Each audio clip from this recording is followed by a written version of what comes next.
We got court-martial. Military wasn't necessarily my friend. Because you can't be loyal to everybody.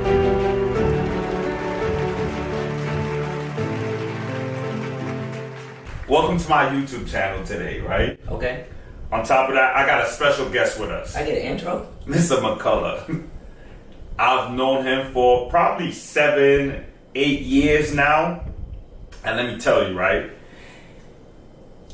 Hard work, dedication. I see the image of it.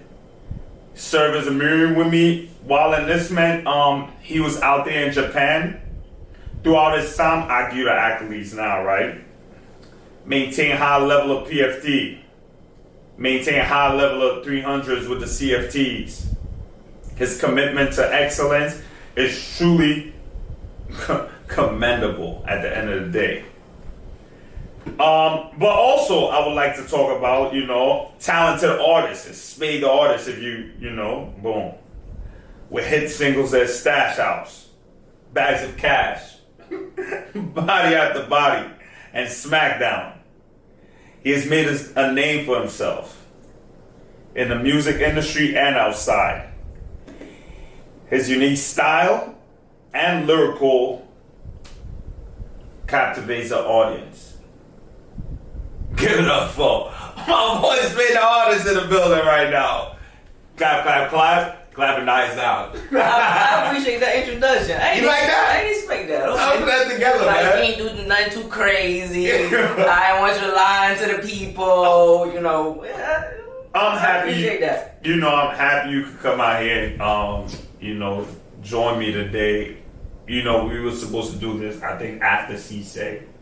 But, Yeah. Based off of the... Sergeant Major comes before me. Sergeant Major had to slide in there, he can't look out. After that, I didn't know if I wanted to give you my time. Okay. So, then I fell on the back burner a little bit. We had to chop it up, talk it out. Here we are. That's good. I like it. I like your fit today, man. I like it. Come on now, look at you. You was coming looking out. like the man. Looking like the man. Coming out of retirement. So, I know you for a little while.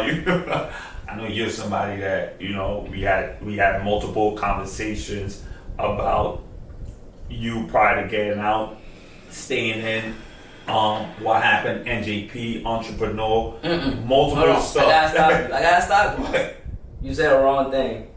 You said NJP.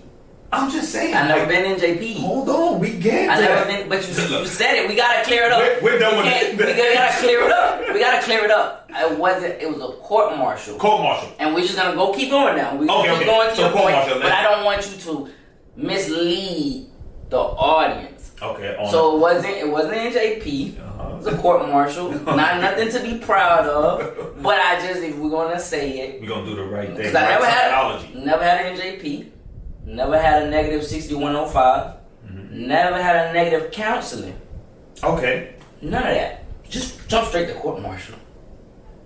So we'll circle back to that. Okay. I like. I just wanted that to be clear. That's rare. Rare. Usually it's a trail. A series of events that leads up before you get into a court martial. Yeah, or a paper trail. Unless it was something more detrimental that just immediately. Okay, so let's talk about it, right? Can you tell me about your experience serving as a Marine in the Marines, man? I was about to say serving as a Marine in the Marines. Yeah. What motivated you to join, and what are some of the highlights of your time in Japan? Okay, two different questions. So what motivated you to join?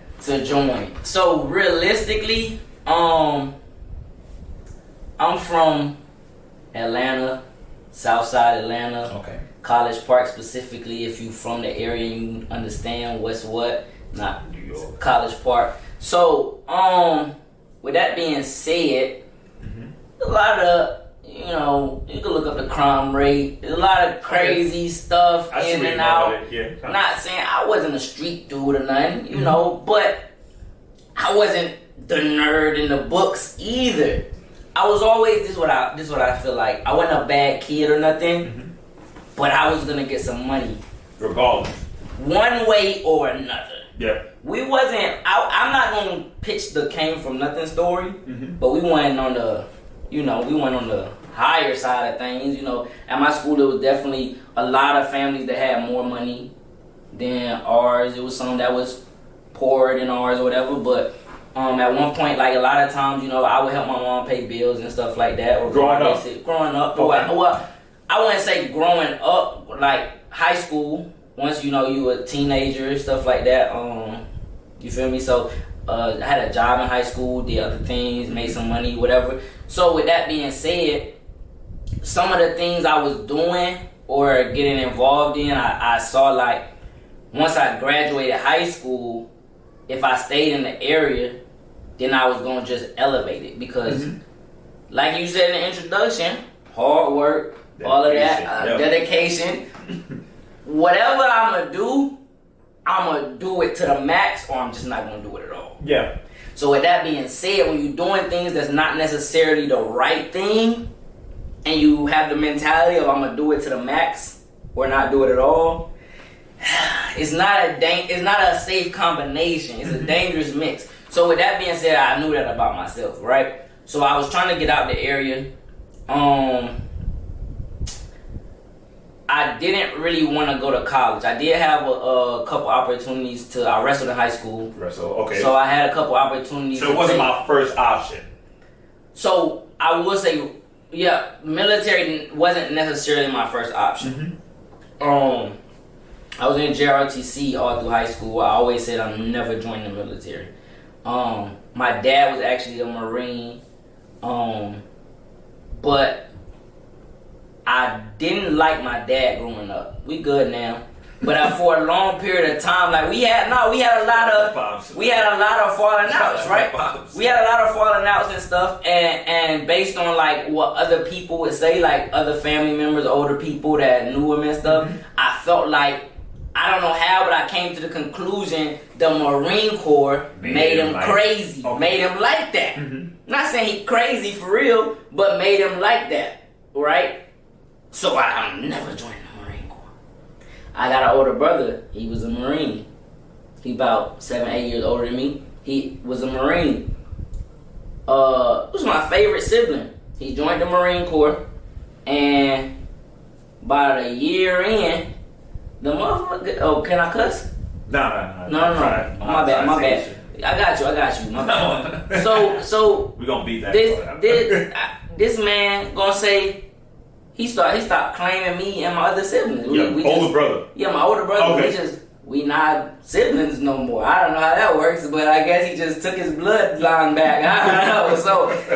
So in that, it's just one Marine after another. They crazy. They done lost their mind. You don't even. So I'm not even going that route. But so what happened was I was thinking I'm gonna go wrestling scholarship somewhere, do my thing, all of that.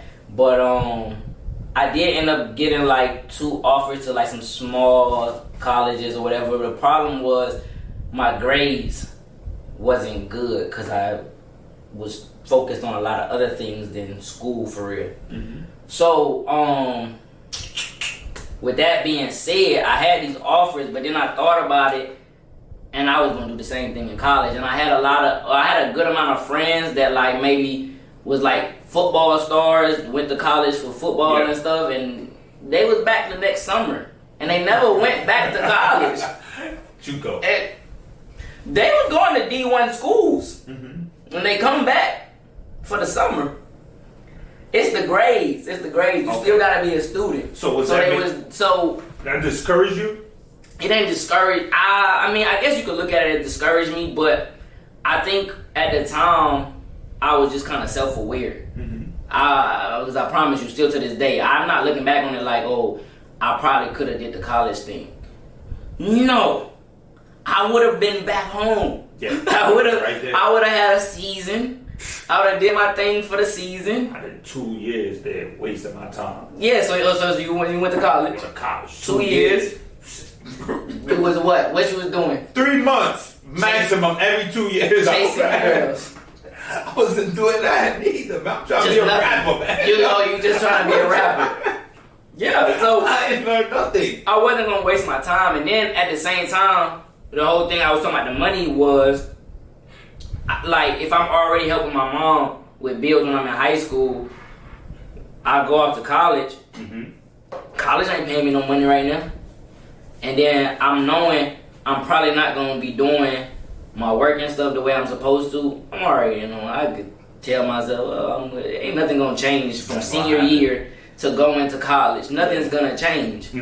So I was after the money. How can I make some money real quick without getting locked up? Let me just join the military, right? Because I was already in JRTC too. So then you know they're gonna start coming around. I was forced into JRTC by the school. They just put it on my schedule. I said, take it off my schedule. Who do you think you are? It's on your schedule. Pops in that. So it may be, I don't know, but it was on my schedule and they wouldn't take it off. So I had talked to an Army recruiter, right? And so I was like, cool, talking to an Army recruiter. I do the military, but I'm not doing the Marine Corps. I'm gonna go Army. So you told him that from the get-go? No, I just didn't talk to the Marine Corps recruiter. Okay, so that was in the school. Because I ended up taking the ASVAB at school because it was like anybody that volunteered to take the ASVAB could take it on this day, or if you in JRTC, you taking it during that class period regardless. So I had to take it because I was in the class. I did good on it, pretty good, I guess. And then I think I had like a 78, whatever, something. So they beating up my phone or whatever. Want you now? So then, yeah, I was like, I'm gonna go Army, cool. But he just disappeared. I was like halfway through the paperwork, and he just disappeared. I went to the recruiting office. He wasn't there. They were like, he's been on leave for like 2 weeks. I think he's supposed to come back. 2 weeks later, I come back, he's still not there. I don't know what this dude is at. They not telling me nothing. So I'm like, all right. And then I was really just going through the process with my mom. I really wasn't talking to nobody else about it. One day, I don't want to dive too deep into it, but like honestly, I really woke up one day and I felt like it was God. And God was just like, join the Marine Corps. And I called my mom and said, hey, we doing the Marine Corps. That's it. She was like, all right. So, and I went to the recruiter, boom, signed up. So it was the Marine Corps at the end of the day. That was the last decision made. It was the last decision made. It wasn't a last resort, but it was a last decision made. Because, I mean, even the Air Force and Navy was hitting me up. Recruiters was hitting me up and stuff. I ain't really pay no attention. But I really don't know, like, I really don't have no real reason why I decided to join the Marine Corps. I literally woke up and was like, all right, call my mom, let's do it. Boom, locked in. Now, the second part of the question was, to go into a highlight of your time in Japan. But I really want to skip that. Okay. I want to skip that based off of, because I know the story that's going to impact, and I feel like your time at Japan is just going to lead in. So I know the people that's looking at this right now is like, you mentioned the court-martial. No NJP. What court-martial? We got court-martial. Who? You got court-martial? No, you. Who said something about a court-martial? You said that earlier. Okay. No, you're tripping. Okay, so our time. No. Okay. Yeah. I did say court-martial. I said court-martial. Okay. So your time in Japan, right? Boom. Join the military. You're in Japan at this point in time. Yeah. Now you get court-martial. Because I want to dive straight Japan, only duty station, Okinawa. Duty station. Never got to, I went other places. But you was about to go to South Carolina. Yeah. South Carolina. Buford. But you didn't make it there. Because you got court-martial. Because I got pending investigation for a year and some change. So now I just want to go straight into that, and then I'm going to structure my questions around that, because we're going to get a lot. Because you said, again, no 6105, never. No negative 6105. No NJP. I will say, let me retract that. So before you even go into it, okay. I want to just say, I was a great Marine. Can you share what happened, right? And how it impacted your military career when that court. Oh well, I'll skip to how it impacted. It ended it. It ended my military. It was finito. After how long you was? Oh, well, how long you was in? How long was I in? So it'd be easier to say how long I had left. You had 3 years left? 3 months. Oh. On my contract. Oh. I had 3 months left. I didn't make it past my first enlistment. I had 3 months left on my 4 years. And yeah, they kicked me out of the door with an other than honorable discharge with 3 months left. Who was pushing for this at this point? Because, you know, I'm confused at this point. We'll say, what is it now? CLR 37? CLR 37, okay. CLR 37. Okay. Okay. So the command at CLR 37 was pushing. The leadership, your company leadership? My company leadership. Okay, your company my leadership. Company leadership, because I won't say it was, so my company office, the leadership that lied in my company office was who pushed for it, because any of my staff NCOs that weren't in the company office that actually worked with me day in and day out, well, all of them was at my court-martial hearing speaking on my behalf to stay Did you ask them? to keep rank. I told them that I needed someone too. Asked them how they felt about it. Some said, of course. Some said, well, I'm gonna need to hear exactly what all happened, because I hear pieces and bits and this and that, but I'm not gonna feel comfortable speaking for you unless I know exactly what went on and what's going on and what they're trying to kick you out for or whatever. I see you every day, so that part right there will allow me to consider it. You know, I work with you every day. You're a great Marine still, regardless of anything that's pending. You still lead the Marines and this and that. So that'll allow me to consider it, but I need to sit down with you and really hear what all is going on. Absolutely, yeah. So, you know, that's respectable. Understand? I'm not going to tell you to come and sit here and just talk or just do whatever I said. You know, so cool. And then, after whatever, then, you know, they came and they, you know, they spoke as many that could, because there was so many that wanted to speak for me that they said, nah, we can't have that many. You got to pick who you want to come. So, yeah, but I would say, as far as who pushed for it, was my company leadership, because even, I would say, like,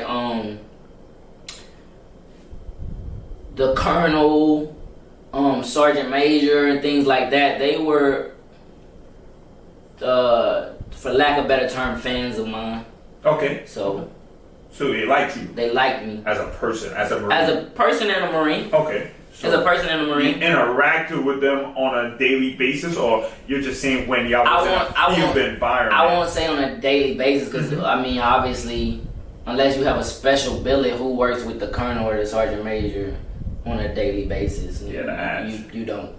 So I won't say that, but I mean, I saw them around, and it was to the point where the investigation dragged so long. When you said the ads just now, when you were investigated for a year, you're gonna have to see the ads at some point here and there. Yeah. You don't see the ads, you're gonna see the colonel, you don't see the sergeant major. They don't speak. They cannot speak to you. I mean, I'm sure you've seen as well as I've seen. You spent a lot more time in the Marine Corps than me. I've seen a lot of people pending investigation, getting kicked out, going through NJPs, court martials, whatever, and you see how the leadership turn their back on them. Or just interacts with them. Yeah. It's right? a different level of interaction. I'm a Marine. Are you doing what you're supposed to be doing? That's it. You know what I'm saying? Maybe then you'll get the sympathy. Is your family okay? Are you prepared to get out? Such and such and such. Yeah. You know what I'm saying? Yeah. But they're not interacting with you. They're trying to be a good leader still. You know what I'm saying? They know it's the colonel, it's the sergeant major. They know I'm telling your captain, your such and such, to put the hammer down on you so I can play the good leader still. Okay. You know what I'm saying? You know, they do that a lot with Marines that's passing through in trouble or whatever. But I mean, I could be naive, but I don't feel like that was the situation with me. Okay, I understand that. So you know what I'm saying? I've seen it go that route. I don't think that's what it was with me. So I will say, yeah, I feel like they liked me for the most part. But part of the issue was, like I said, the investigation was about a year and a half, right? So in that time frame, there was some change of commands, stuff like that. So we got a new colonel, new sergeant major. So when the investigation started, a lot of these people already had known me from a lot of things before the investigation. Mm-hmm. You get what I'm saying? So they were kind of rooting for me. If the investigation would have ended that day, it might have went a little different. Because now the colonel known me for 2 years and this and that. You know what I'm saying? Yeah. But now you come into the unit, you got leaderships coming into the unit as I'm the one pending a court martial. Yeah. You know, that's a different view. Now I have to win them over, which a lot of times not intentionally trying to. They kind of saw something in me, I feel like, that, you know, made them kind of question what's really going on here. You know what I'm saying? I think that's part of the reason it took so long. He was just there. Yeah. Because in all honesty, well, you like, and not to cut you off, but this is 1.5 years left, and you're at your 3rd year. Yeah, sure. Were you not like selected for the next rank or anything within that time frame? So I was a corporal. I had a little bit time left before I could. So this was before they made the rule for you had to be at least 4 years time in grade and time in service for it to pick up sergeant. Mm-hmm. So this was this was a little bit before that, or maybe a while before that when it actually happened. I think I got out a little bit before that, something like that. So anyway, it was before. Okay. So I was a corporal. I had a little bit more time in grade, I think, before I rated a score for sergeant. Mm-hmm. So I was supposed to go. This how it. So it just started kind of low key. I was supposed to go on a meritorious sergeant board. Nah, this is not my question. I didn't ask to go on a meritorious sergeant board. I'm not knocking on doors. I'm trying to get promoted extra soon or nothing like that. Because in all honesty, I mean, I was getting promoted on time with everything. I wasn't gonna miss the score. I already knew that. And I seen a lot of dudes that got meritorious this or meritorious that, and nobody respected them. You know what I'm saying? It was just like, was looking for. So it wasn't necessarily something I was looking for. Mm-hmm. Now, I didn't not want it. Excuse me. It didn't discourage me, but I wasn't gonna be like, hey, meritoriously promote me, please. You know what I'm saying? Because I seen a lot of dudes that meritorious and then, or females too. Females is even worse because you know already as a female you're a good Marine on paper, and then a lot of people be like, oh, well, you can't really do this or do that. We've seen it. We're not gonna get into that. But you've seen it. But so yeah, I wasn't looking for the meritorious promotion, but it came up, and it was between me and this female Marine in my company to go up for the board or whatever. Okay. For somebody had to go up to represent our company, right? Mm-hmm. So everything, boom, boom, boom, boom. We checking all the boxes. I'm killing her on everything. I'm killing her and everything, everything. And I remember even at the time, her roommate was like the company clerk, was like the company office clerk or whatever. Okay. So she worked in the company office with all this leadership, you know, that make the final decision. And they asked her, so they was like, I know you know both Marines. I know such and such is your roommate, but out of these two, who do you think would actually make the better sergeant? Okay, yeah. Because cool, we see him on paper, but who do you think will make the better sergeant? And they weren't just roommates, they were good friends, close friends, roommates. Besties. And she said, you gotta promote Corporal McCullough. Oh. She ain't gonna be a good sergeant. Oh. I love her, but wow. He probably the only corporal in our company ready to be a sergeant. Yeah. So cool, they try to push it through. The most seniors corporal in that company? I don't think so, but I can't really. This was a long time ago. I can't think of everybody that was there and everybody. Your mind back into stuff because I don't know. I don't know. I can't remember that. I don't know. I feel like I was the most capable and corporal NCO period. Honestly, at that time frame in our company, but you know that's just my opinion. Mm-hmm. But so yeah, so they get ready to run it, right? They get ready to push through. He's our guy. He's going up. He's gonna do it for the company. And I didn't have swim qual.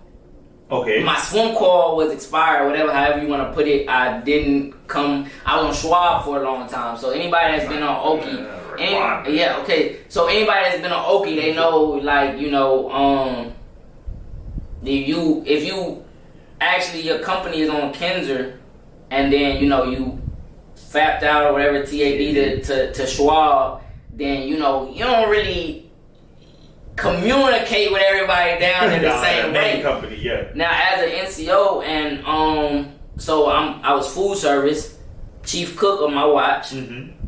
Then at that time too, you know, we don't have training NCOs and stuff up on Schwab. To make sure you're the chief cook, you're the training NCO too. Uh-huh. So at the training NCO, I'm gonna make sure everybody else is trained. Mm-hmm. So all of my Marines underneath me had everything they did, but did I go to swim qual? I didn't get a chance to.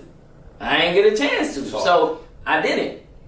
And so what happened, and so, you know, so apparently, like you said, it's not a requirement. So swim qual, having an up-to-date swim qual was not a requirement for promotion, but it was a requirement for meritorious promotion. Meritorious promotion, okay. Because I was like, what? First of all, I know a staff sergeant right now who still got the same swim qual from boot camp. So how's he even getting promoted? And you telling me? And so they was like, cool. Look, yeah, this the order. Boom, promotion. Yeah, it's fine. If you want to wait till time and grade or whatever you score, yeah, it's not gonna be an issue. But if you want to go on the board, it says it right here. It has to be whatever swim qual. So okay, understood. And it starts to kind of get messy here because at some point somebody hits me up and they're like, such and such that works at S3 will put a swim qual in the system for you if you know somebody that that could get her a brown belt. Okay. And I said, what you mean? Get her a brown belt? You need a course ran? As a McMap instructor. Yeah, so I was like, you need, she don't got an instructor that'll run a course for her, or what? You need me to just link her up with an instructor? This just looked like all kinds of criminal activity. Yeah. It was bad. It was. I will say, it wasn't the right thing. It was not the Marine Corps unencouraged. Ethical. It was not ethical. I will say that. Okay. So yeah, I got that call, and so I'm like, boom, boom. Actually, the person was like, so, what happened was, that person had flew through the belts, right? Doing courses for her. They flew through the belts. Mm-hmm. So, you know, when people do that, they think, you didn't really, you didn't really run your course. Somebody put it in the system for you. So, somebody where the S3 approached her and was like, I know you didn't run your courses. Hook me up. Who's your plug? She's like, I ran mine. But, sit tight. Let me see what I can do. She said McCullough knows somebody that does anything, right? Cool. Let me hit up McCullough. And like, okay, McCullough, I know McCullough just was telling me he needed swim qual. Maybe I could help him help her. Boom. Call me with this idea. I said, this idea sounds good, actually. I know a guy. Let me see. I shouldn't have said I know a guy. Cool. Shouldn't have said it. I understand. Yeah. So boom. Ends up. So no. This is where it gets crazy. I'm all interested. Because I say, all right, cool. I don't really want you too much involved in it. I know you just hook me up. Boom. You just give her my number. I talk directly to her. So you just get out of it from here. Cool. I talked directly to her. She's telling me boom, boom, but then I'm like, yeah, let me hit my mans. All right, this is what he's saying. Give him some money for it. This amount of money, whatever the amount of money was. Boom, boom. I'm just trying to hook everybody up, get my swim qual. I don't want no money. Boom, boom. Cool. She say, but can he backdate it? I'm like, I don't know. I guess maybe I'm not. You don't know nothing about the big backstory. I don't know. So I'm like, I'm not the instructor. I don't know. I guess maybe he can backdate it till when? Why do you need to backdate it? You didn't think none was fishy about this. Why do you think she wanted it backdated? So first of all, she needed the brown belt to help her re-enlistment package. Okay. Why do you think she wanted it backdated? Why does she want Give me a it guess. backdated? Give me a guess. I'm a McMap instructor, so I would say if somebody asked for somebody backdated, it would be more that they never had the documents to put it up in the system. No. That's one. He's gonna put it in the system for you. Yeah. He's gonna give you the NavMac, everything, cool. But this NavMac that says you just ran it this week is not good enough for me. I need it backdated. I'm a female that needs it backdated. I'm not Why do you think I need it backdated? I don't know. She was pregnant. Oh shit. And she wanted it backdated to before she actually got pregnant. So she was pregnant early on. Nobody knew yet. Oh. She wanted it backdated to before she was pregnant. Y'all, I ain't gonna lie. This is a cesspool at this point. So at this point, I say, whoa! I'ma see where he gets your number. I'm not talking to you. I'm not talking to you about it no more. Back then, it's kind of crazy. I told you, the original person that had the idea, I said, stay out of it now. Cool, you hit me up. I appreciate the idea, great idea. I'm gonna go for it. I don't want you to get me in trouble. Nah. Hey yo, you know she's pregnant? I'm like, why would you send me a pregnant girl? I already said yes. I already told the price. Then she hit me with the pregnant bomb. Oh my God, she's pregnant. No. It's not time for excitement. Yeah. So my man's connected with her and whatever. I said, all right. So you was out of the I'm gonna circle step back out of it. I'm gonna step back out of it. Just make sure y'all remember my swim call. Just make sure y'all remember my swim call. I'm gonna step out of it. Boom. My man's hit her up. And so he hit me and he's like, all right, but like I need some other people to go on this NavMac. I can't just put her because he wasn't on Kinzer. He wasn't on that base. Okay, so he's on a different base. He was on a different base in Okinawa. Okay. So he was like, I'm gonna need to be like, I did a course for all of these people, not just one person. It's not gonna add up or whatever. So I was like, all right, cool. And then I was like, oh nah. Actually, I was like, nah. I don't know, dog. That's like, just forget it at this point. For a swim call, I'm like, for a swim call, the swim call is I can go do a swim call. Where's the board at? Here, tag, timeout. I said tag, timeout. Take your time. Because I'm thinking, right? People that's watching this probably thinking, why you didn't just do the swim call? It's not that I can That's swim. what I'm saying. I can swim. First Lifeguard. job was a lifeguard. You know this. You didn't believe me, I had to prove it. I had to tell you. First job for the Marine Corps was a lifeguard. I can swim. Water now. So, but here's the thing. The next swim call available, and the only one that was gonna be available for me to do before that board was the same day I was supposed to get on ship. Okay. So I can't be on You ship. go Philippines? I was Thailand? going to Thailand Thailand, okay. for the second time. I can't be on ship and swim call at the same time. I mean, if they want me to swim off the boat. Other than that, so it can't happen. So, and which when you say it like that, it probably wasn't smart to have my name on a NavMac that I was not going to be there physically for anyway. But either way, young and dumb, eager to just, whatever. I had somebody pitched me an idea, I liked it, I ran with it. Then I took it too far. What I say earlier, if I'm gonna do something, I'm gonna do it to the max. To the best of my ability. And so I took this a little too far, probably. So, with that being said, I told him, I was like, you know what? Just forget about it. You need other people. I'm not. It's too much now. Now we're doing too much.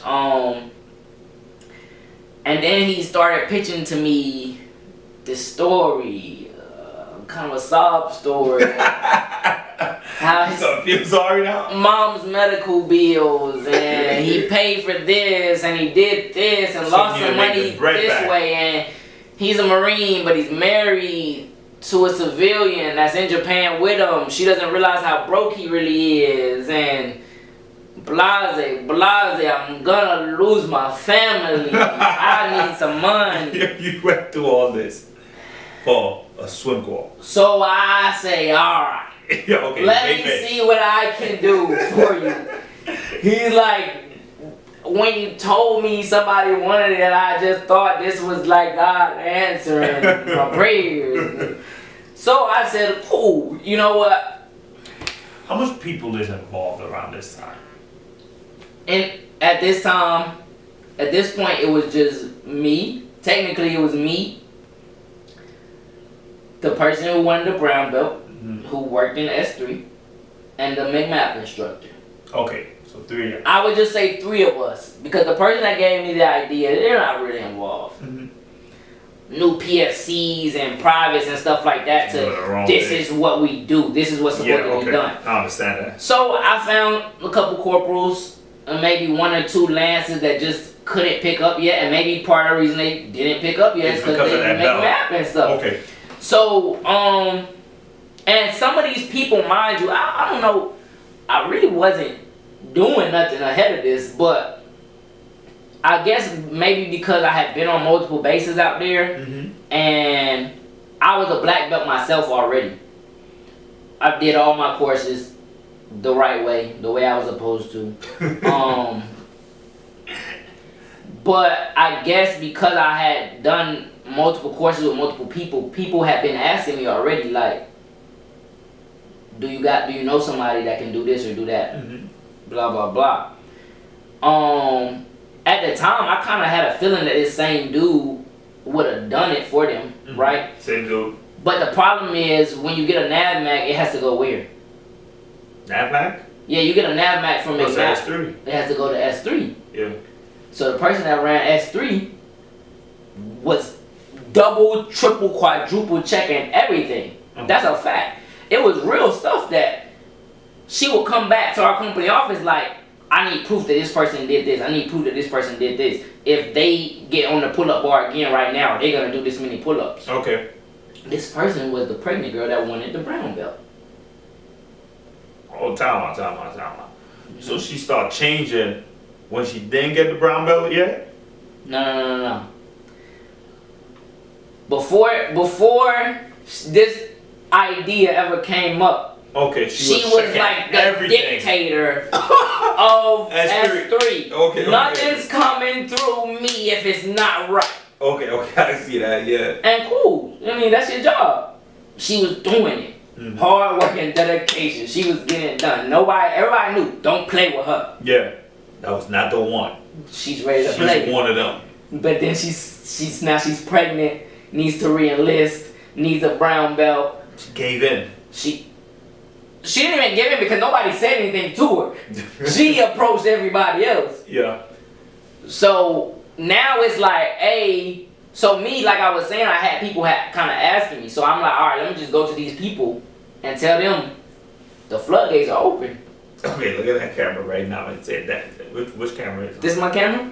You can look into that one right there, straight ahead. And say what? I looked at this, I told them, the floodgates are open. They're open. Because now, the big bad bully, the dictator just changed everything. Because she's going to be on the NAVMAC with y'all. And that's what happened. Yeah. So everybody had to put up whatever amount of money. My boy got his money. How much money are we talking? I want to say, just off the top of my head, and I could be wrong, maybe high or low. I want to say maybe they was paying like $150 a person, like $150 a pop, something like that. Maybe $120, maybe $150. Okay. I think it was definitely $1 something though, a person. And probably about 6 to 8 people went on this NAVMAC total. So, with that being said, got a nice little change. Got a nice little change. Wife is good with that. I guess it might have offset something, because also he in Okie, he can't have too many bills. You know what I'm saying? He can't have too many bills. Unless he came out there with debt and bills. So I mean, maybe it offset something, maybe it helped something, because I'm thinking too, like if we talking like 1,000 or something, like look, that's not crazy. That's not nothing crazy. Like, I mean, it'd be nice to get it, for nothing really, but that's not life-changing money. Yeah. You get what I'm saying? So, but I don't know what the situation was. whatever. It might have helped. I guess it probably helped. And some felt like it gave him a little weight off his chest. Gave him a little space to breathe. Right? Problem was, I was helping him, he don't know these people. Okay, so he never met these people. It was all your people. He don't. Yeah, it's my people. That's the whole problem. He not on the base, so he don't know these people. We not meeting up to do nothing. So now I think somehow the way it all worked out, it was supposed to happen. Like they was all supposed to pay him, and he was supposed to create the NAVMAC and stuff like that while I was on ship though. Okay. So you're nowhere. So I'm not. So I'm like, I don't know what I'm gonna do now because I'm about to be gone. So how y'all want to do it? So we spin back to the original person that gave me the idea. Okay, so she's back in the picture. So now she's back in the picture because I set this all up based off of your idea, but I'm gonna be gone. He gotta get his money. They gotta get the NAVMAC. You are the person in the company that has to submit the NAVMAC to S3, which is why the S3 person came to you in the first place. Part of the reason the S3 person came to you in the first place. Hold on. Hey, check that camera right there for me. Is it on? Yeah, it's still going. Alright, there you go. So, yeah, so now you asking how many people we got in the picture now. Now we got me, which just the middleman, Mr. Know Everybody. We got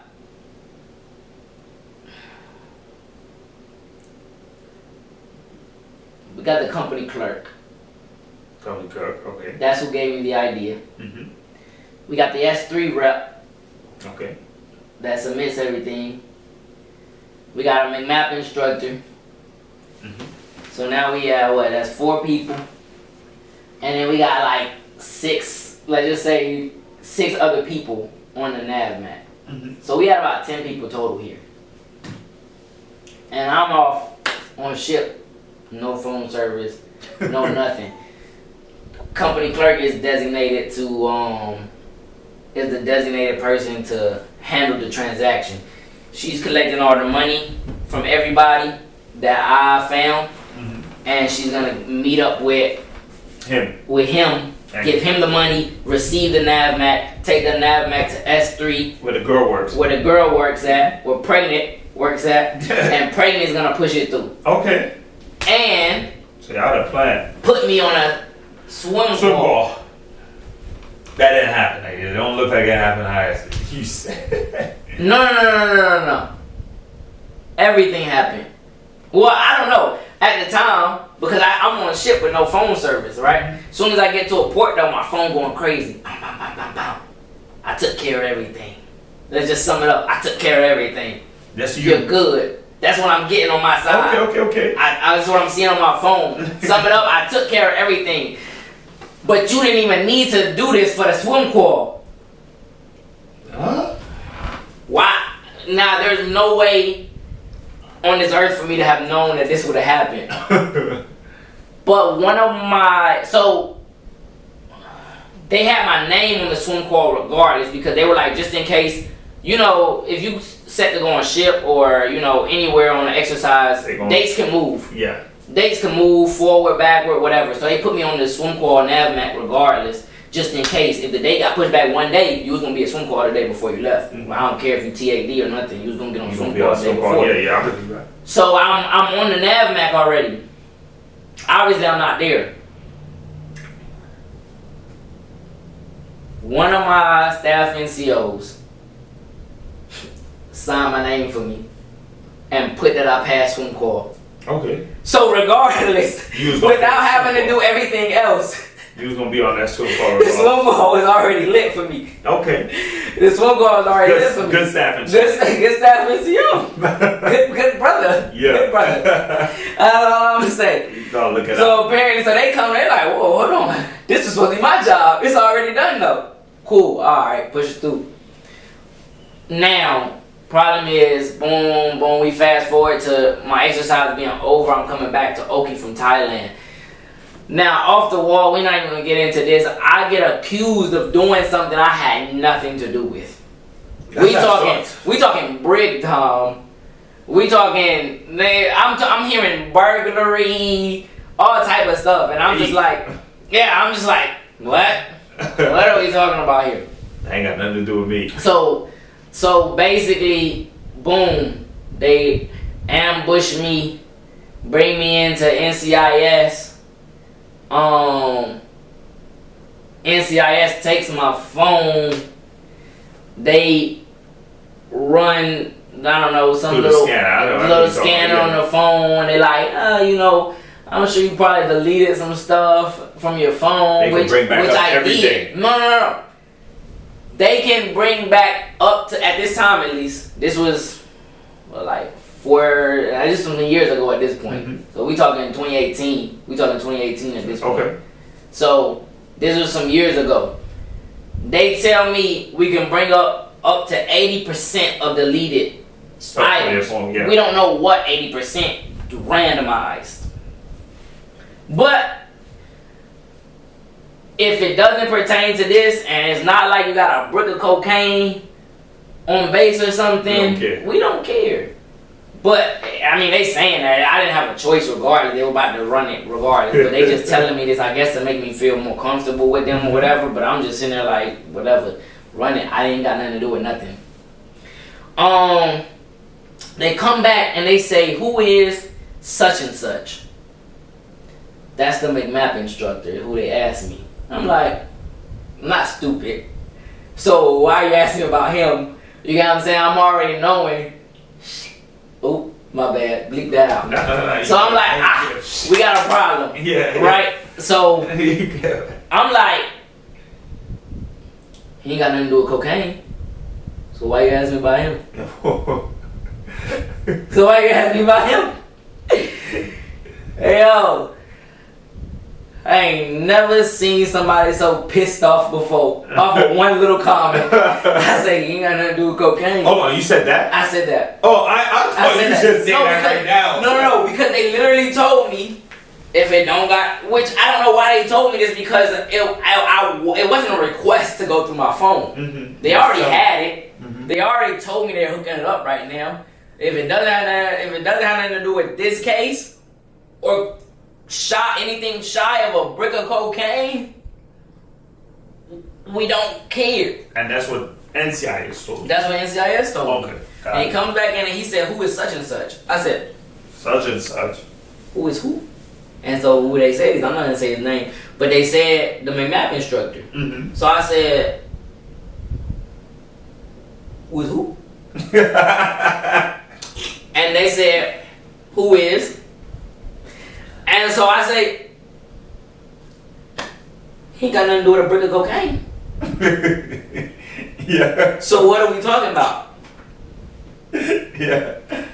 And they say, like, okay. White boy turned so red. And he said, okay, I'll be back. I ain't see that boy for an hour. I was sitting in that room. Oh, it got cold. I ain't had nothing. Before I even walked in there, I had to put everything in like a little basket outside the wall. Back your phone. No, I ain't had nothing. And I'm just sitting in there cold. They got a little camera in the corner. Looking at you. Looking at me, and it's just cold in there. And I ain't see him for an hour. He comes back, and he starts asking me who a couple other people are. And I'm like, you know what I know.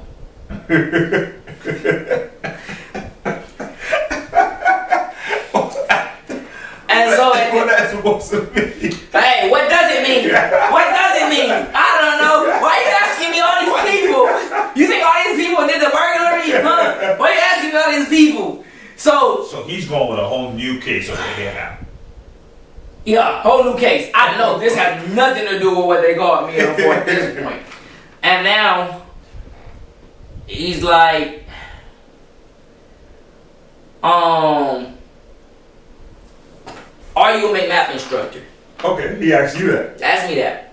And I said, no.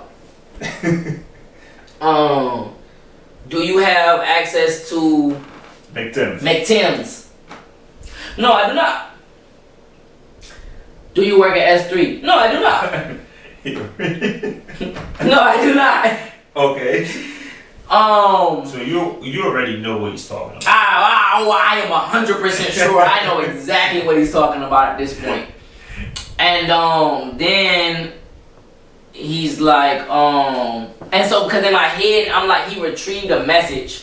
But what he got is the message of me sending the McMap instructor who to put on the list. Cause he's not. I gotta make sure. Boom, EIPIs, whatever. Right. Yeah. I send it to him. Maybe I could have probably called him and told him whatever. But I mean, we not out here selling drugs. For anybody who's out here watching and saying, "Why did you text him that?" We're not out here selling drugs. I was a Marine, just doing something wrong. I'm not saying it wasn't wrong, but what I'm saying is, I'm not calling on encrypted lines like I'm a drug dealer on the sat phone. I feel you. Dog, here's the info you asked for. Cool, I knew to delete it. I deleted it. Okay. I wasn't just sitting around. They brought it back up. Yo. They brought something back up. So, they asked me all these things. No. What's your relationship with this person? Oh, they're in my company. What's your relationship with this person? They're in my company. What's your relationship with this person? They're in my company. What's your relationship? They're in my company. What else? They're in my company. I don't know. They're in my company. Yeah. That's it. They're in my company. That's the relationship. So you can look that up. Why are you asking me? You can look that up. So, they asked did I want to write a statement. I said, statement about what? They were like, I'm sure you know what we're talking about. I'm sure you know what we're talking about. I know you're asking a bunch of people that's in my company, so I'm trying to figure out, is my company on an investigation or something? What's going on? I thought I came here for one thing. You asked me this. I'm confused now. Did all of these people do this? The blogger. Tell me something, because I don't know. So you've been here, so you over at NCIS for about an hour. We are about 2 hours now. 2 hours in. Because they keep leaving and coming back asking me dumb questions. And it's cold. It always freezing. The second they came back and asked me that question, no. The second I see it. It ain't got nothing to do with cocaine. I can hear the fan cut on. Boy, that AC turned me into a popsicle. So you in that cold. I'm freezing. So at some point he said, all right, you don't want to write no statement, just write. I decide not to write something. You don't want to write a statement, sign it. Cool. Boom, date, time, initial, whatever. You can leave now. All your stuff is right there in the the basket that you left, right? So I said, okay, cool. Step out, go to the basket. What do you think I said when I went to the basket to get all my stuff? Ain't got nothing to do with cocaine. I said, where's my phone? Oh, they said nah. No. We're gonna hold on to that. Hold on to it for what? You just had it for 2 hours, then you do your things already? Yeah. Which in real life, like all jokes aside, I really don't understand why you need to keep my phone. You did the thing. But that's the evidence. You did the thing. Give me my phone. You gotta keep it because you might need it later on. Give me my phone. Later on. Oh God. So anyway, I leave no phone. Obviously, I wasn't gonna get the phone back no matter how much I said I didn't understand. One of my staff NCOs had to drive me out there. It happened to be the same staff NCO that put my name on the NAVMAP. So he actually. So I'm leaving. Right? And they say, so we're gonna go to your barracks room, and we're just gonna search everything in your barracks room. What you looking for? I'm confused on this story now. Okay, so the initial thing was that some sappy plates have been stolen. Like, a bunch of sappy plates have been stolen. Like, a couple $1,000s worth of sappy plates have been stolen. Well, you wasn't there. Yeah, okay. I wasn't. And I had nothing to do with it at all, or cocaine. You just came back from Thailand. Yeah, I just, like, investigation, actually, I got word of investigation going on while I was in Thailand. Oh. actually was like, hold on, y'all trying to mess me up. I was supposed to be in Thailand a little longer. I was like, but some people left early, like the Avon, whatever. So I was like, hey, yo, put me on the Avon. Let such and such take over, because I was like, you know, I was doing my thing out there. I was like, let such and such take over. You got a name? We'll get there. I'm just asking questions. We'll get I'm there. just asking questions, man. You ain't got no name? But you do it. A name was wrote up. Oh. A name was wrote up by the camp commandant. Okay, one of the lieutenants. By the camp commandant on Thailand. Okay. For my service there. Okay. I received a coin from 2-star general, colonel. some general. Okay. Can't remember at the time. Sergeant Major Green was there. Thomas Green. Sergeant Major Green was there. Cooked him some steak. He said, "No, I want what everybody's eating on the day. Give me an MRE." I said, "Hey, Sergeant Major, go look for real. Eat this steak." Come on, I just made this steak for you. Eat this steak later on. He came back and ate the steak later. He ain't buy the EFK, ate this steak later. But I received a coin from like a 3-star general in front of everybody, including Sergeant Major Green, and you know, during my time in Thailand. So yeah, I was a NAM wrote up, but this kind of was like, hold on, we're not giving little buddy. in trouble. We're not giving little buddy nothing, because I didn't go. I went to Thailand connected to a different. You know, when you food service, you go a lot of times you connected to somebody else. You probably went out there with ADSB and engineers or somebody. No, who was on Foster? What unit was it? Like, what was the main folks on Foster? On Foster, I can't tell you. Nah, I can't tell you. But so I can't. Going to But anyway. Balakatan and all these kind of weird places out there. Yeah. Okay. So anyway, where you went to Cobra Gold? Yeah. Cobra Gold. Yeah, I went 2 times. Okay. I think 16 and 18. Okay. Yeah. So, yeah. So they was like, we ain't got nothing to do with what's going on in CLR 37. Mm-hmm. My boy deserved a name. CLR 37 like, yeah, we ain't got nothing till we figure out what's going on. Oh shit. So it's sitting there. Cause actually before I got back to go to NCIS and clear my name, CID to clear my name, then CID, okay. CID, my bad. So before I go to CID to clear my name, then the company clerk hits me up and says, "Hey, there's 2 NAMs sitting on the desk in here for you right now." 2. Because I said because you said what? I was to go where? South Carolina. Okay, so you had So I had a tour NAM and a NAM from Cobra Gold. Cobra Gold, okay. From a different unit. Yeah. So I had one from CLR 37 rolled up, and I had one from. Who wrote that down? I don't remember at this point. I don't know. Some staff NC, it wasn't me. I ain't write it up myself. Yeah. You know. I ain't write it up myself. Tough. It was up there. It was passing the channel. It was on the colonel's desk. 2. 2 of them. Damn. 2 different units. Yeah, 2 of them. that's good, man. I ain't getting either one of them. For the people, we don't leave you hanging. I ain't getting either one of them. But so yeah, I left. So back to the day I'm at CID, I leave, and they was like, "All right, we gonna go to your barracks room, and we about to check your room, everything. Your staff, your staff and CO is gonna escort you back. You're gonna meet us there. You're not allowed to go in. You're not allowed to go in the barracks at all until we get there and we go in with you." Yeah. So they looking for. I don't know. At this point, I don't know what they looking for. Contraband. Because apparently, I told you the original thing was about stolen Savvy plates. I'm stealing some Savvy plates for what? So but now they could have just did that in the first place. You know what I'm saying? So now I don't know what y'all actually in here searching for. Yeah, they just made that up. So cool, y'all want to come search or whatever. Don't go in. Why I get in the car with my staff NCO He started hitting it. You need to get in the room and get something out right now. We will beat them there. I'm good. I'm like, nah, I'm good. He like, I'm not playing. I'm for real. What you want to do? Is that as your? I take it. I said I take it right back to my spot.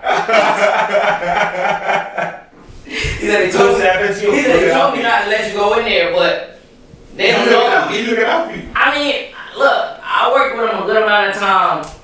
Like, you know, I took care. Like, me and him, we argue about other Marines. Like, for example, like one time, me and him, I remember we argued for like 2 hours about somebody needed to get promoted. It was like a Lance Corporal Meritorious board. Mm-hmm. So the PFC had to go to the Lance Corporal or whatever. And he wanted to put somebody else PFC on there, and I'm like, no, I'm telling you, this is the person. And we arguing. We spent like 2 hours arguing about that. Talking about that. And he ended up doing the person I did, and they ended up winning the board. Yeah. So, I mean, it wasn't like we just was, like, we had a good working relationship. We knew, like, we kept it solid with each other. But, yeah, he said, I was like, dang. Nah, I'm good, though. I'm good. So we get there, and oh my God, I should have just went in there and took everything. I should have just emptied the whole room. Because anything and everything was something. Mm-hmm. Like NCIS. Anything and everything was something. So, for example, let's say I get sick. I get a cold, right? If I'm at work and I'm feeling sick, I got a cold, right? I'm gonna probably take some cold medicine. Cold medicine, okay. Okay, right? Like Dayquil, NyQuil, something, nothing crazy.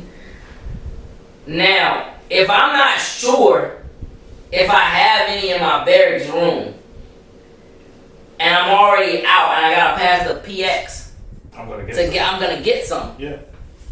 So okay, let's just say maybe this happened 3 times, right? You don't know if you got the medicine or not. Mm-hmm.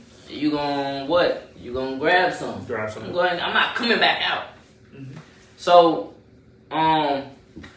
apparently, I mean, without me knowing for real, that's what I ended up doing a couple times over however long, maybe a year, whatever. And then, you know, if you get sick, a lot of times you're not getting sick to the point where you taking the whole packet of medicine. Mm-hmm.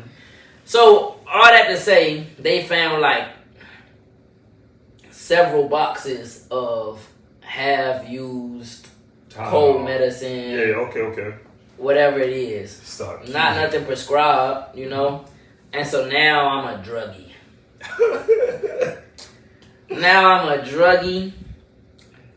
You mentioned I rap, right? Oh, yeah, we got that question later on. I started rapping in Okie. You know, that's the next question that was in there. So we just gonna throw that in there. So let me say it so they can know exactly what I'm talking about, right? Okay. How did your time in the Marines shape you as a person? And the next question that comes with that is, did it have any influence on your decision to become an entrepreneur and a rapper? It did, and I'll elaborate on how it did. Okay. Afterwards. But not necessarily a rapper, but an entrepreneur, mm-hmm. for sure. Now I started rapping more just as a hobby in Okie, right? Anyway, was rapping. I had either shot a music video already or was about to shoot a music video. 3 series, yeah. And yeah. And then so I had some prop money.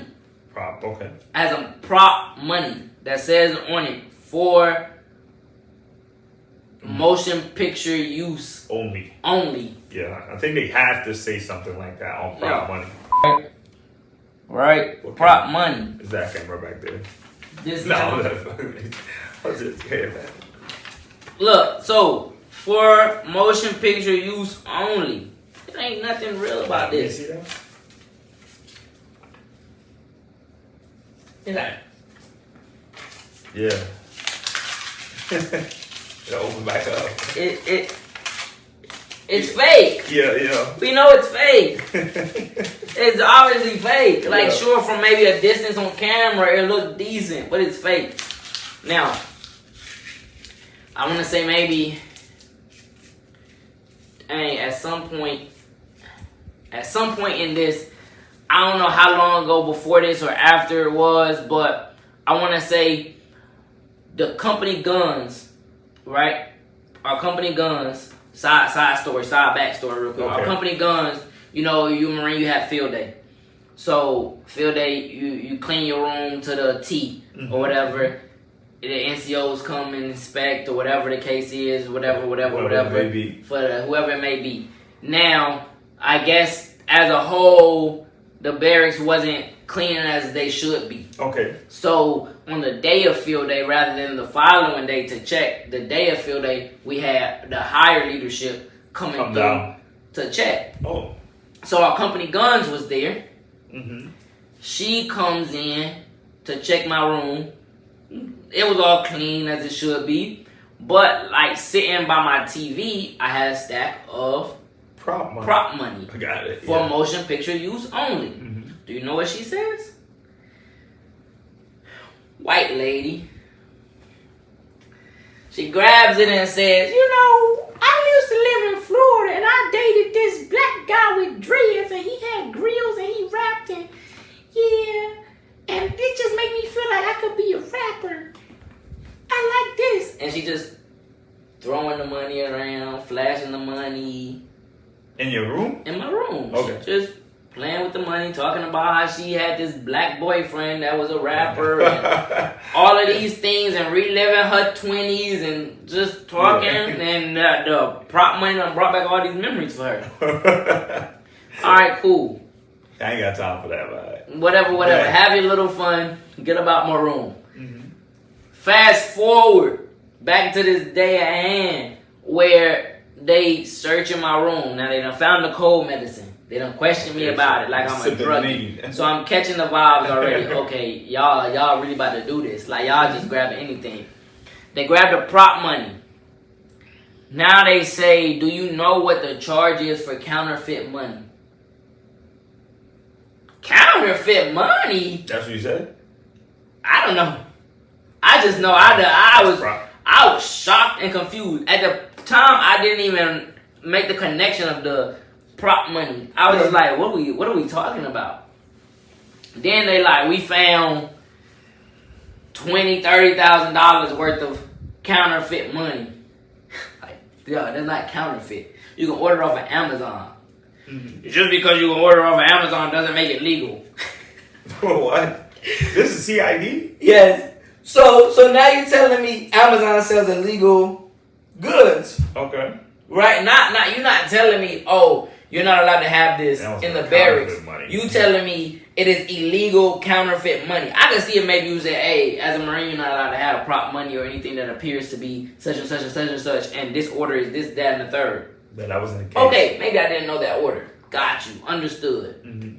Dang, y'all catching me on everything. No, that was not the case. We talking about the way the Secret Service prosecutes counterfeiters and the time you can do for counterfeiting money, and per $1,000 of counterfeit money you have $30,000 worth of counterfeit money, and 30 years. I don't even know. At this point I'm just like, what?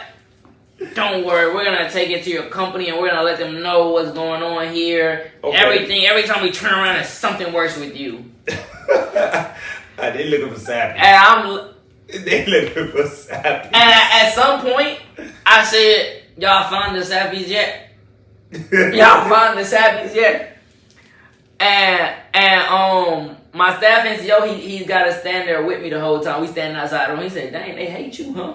He said, what you do to them? I don't know. I really don't even know. I don't know these folks.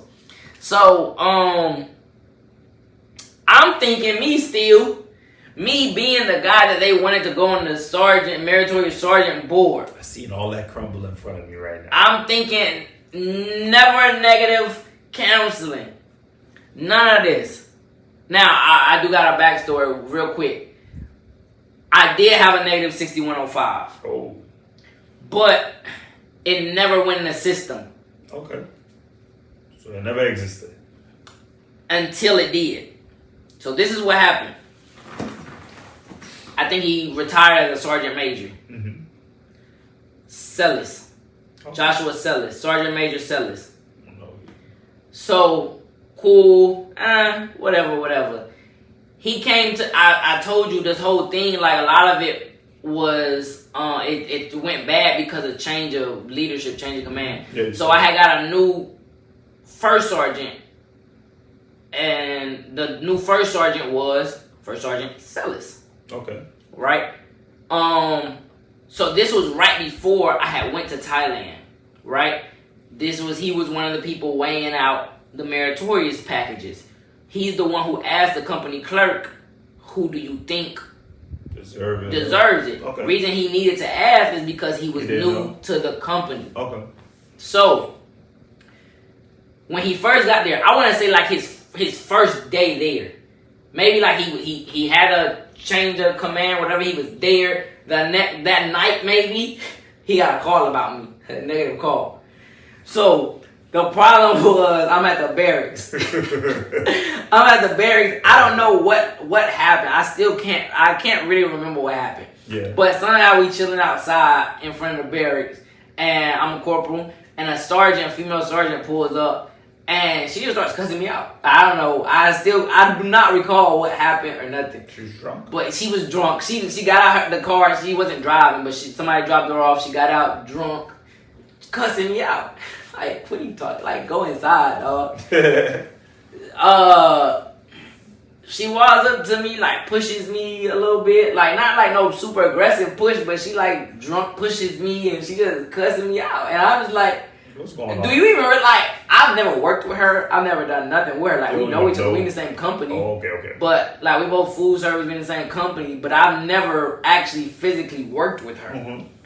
So I mean, I'm sure she's heard of me. She knows who I am. I know who she is. I heard of her, whatever. But I don't know what the stuff she was saying to me. It didn't even add up to anything. So it was just like, are you drunk thinking I'm somebody else? Like, what are we doing right now? I will say, like, at some point, she really started to piss me off. And so, I don't know, I said something mean, one thing, two things, I don't know. I can't remember what she said to me. I don't remember what I said to her. I know she pushed me a couple times. I didn't touch her, though. And at some point, I told her, I don't want to mess up your monetization. I'm not going to cuss, but I don't want to mess up your monetization. No. Please don't. Alright, can you just blanket if it's gonna mess up your monetization? I gotta say it the way I say it. Go ahead. She said something crazy to me, and I said, you know what, man, get out my face, go suck a dick. And so she's like, what? And then she's like, no, you go. And I'm like, nah, we heard about you. And she. So you know her? I know her. She's had the reputation at the time. She's one of them. She had the reputation at the time. Whether it be true or not, at the time she had the reputation out there to have had sucked a lot of dicks. I'm not the type to gossip and this and that, so I had never mentioned it, but like she was just getting on my nerves so much I just threw it in the face. I just threw it out there. Yeah.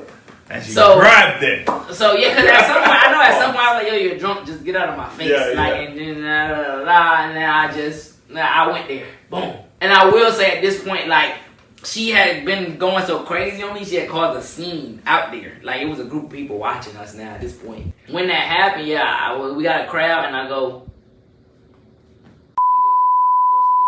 you go suck a dick. She said to me, nah, you go suck a dick. And I'm like, nah, we heard about you. And I think the way I said it calmly and like seriously, she lost her mind. And then she went from being angry to I guess being sad. Oh no. And she goes, and I make it back to my room, and apparently she's out there crying. She reports it. Yeah, I see. I done seen it now. She reports it. Now I got my staff NCOs coming to the barracks, and I got my other sergeants banging on my door. What Mind did you this do? is first weekend here. First weekend here. In command. In command. Hasn't even met me yet. And so he's not there though. We talking no higher than a gun. He came talking to me or whatever, and I'm like, you know, and so I ain't gonna lie, like looking back on it, I was so, I guess, probably full of myself. And like, because I was him. I ain't gonna lie. I am him. Oh shit. But like in the Marine Corps, my time, like at the time. you was there. Am I lying? That's not what you talking. Come on. You was there. I ain't talking about no incidents. I'm talking about prior to any trouble. Yeah. Prior to any trouble on any level. I remember being a corpus course instructor. Yes. Think you came through. You were both. Both. Yeah. I was a PFC. And I was in the Lance Corporal Seminar. Yeah. And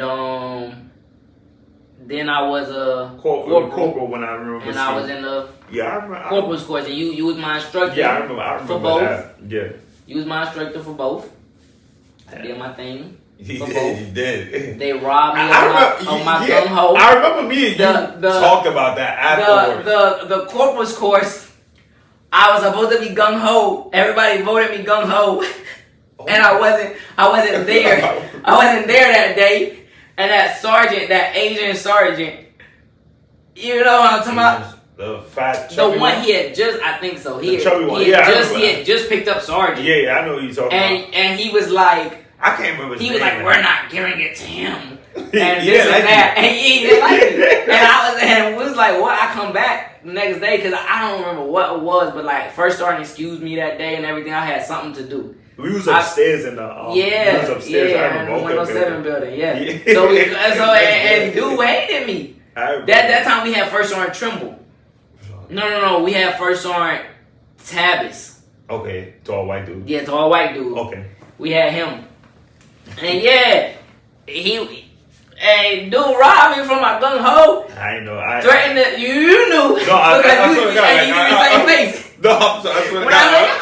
I'm looking at it. Me and you was confused. I said, yo, give me my award. You said, I don't know what happened. I don't know what happened. I'm just here. I probably wasn't even there that day like you. Said, I'm just here. Because remember, we was both on Schwab at the time, but we came down to Kinzer. Yeah, because I was TAD down there just for the course. We was both TAD because you was running the course and I was in the course. But we were both chief cooks on Schwab too, so Schwab falling apart. They calling us, blah blah blah. That was a good week, man. Here, I came out there for the week. Yeah, all type of stuff happened that little 2 weeks or whatever. We both got robbed. I don't know why. So yeah.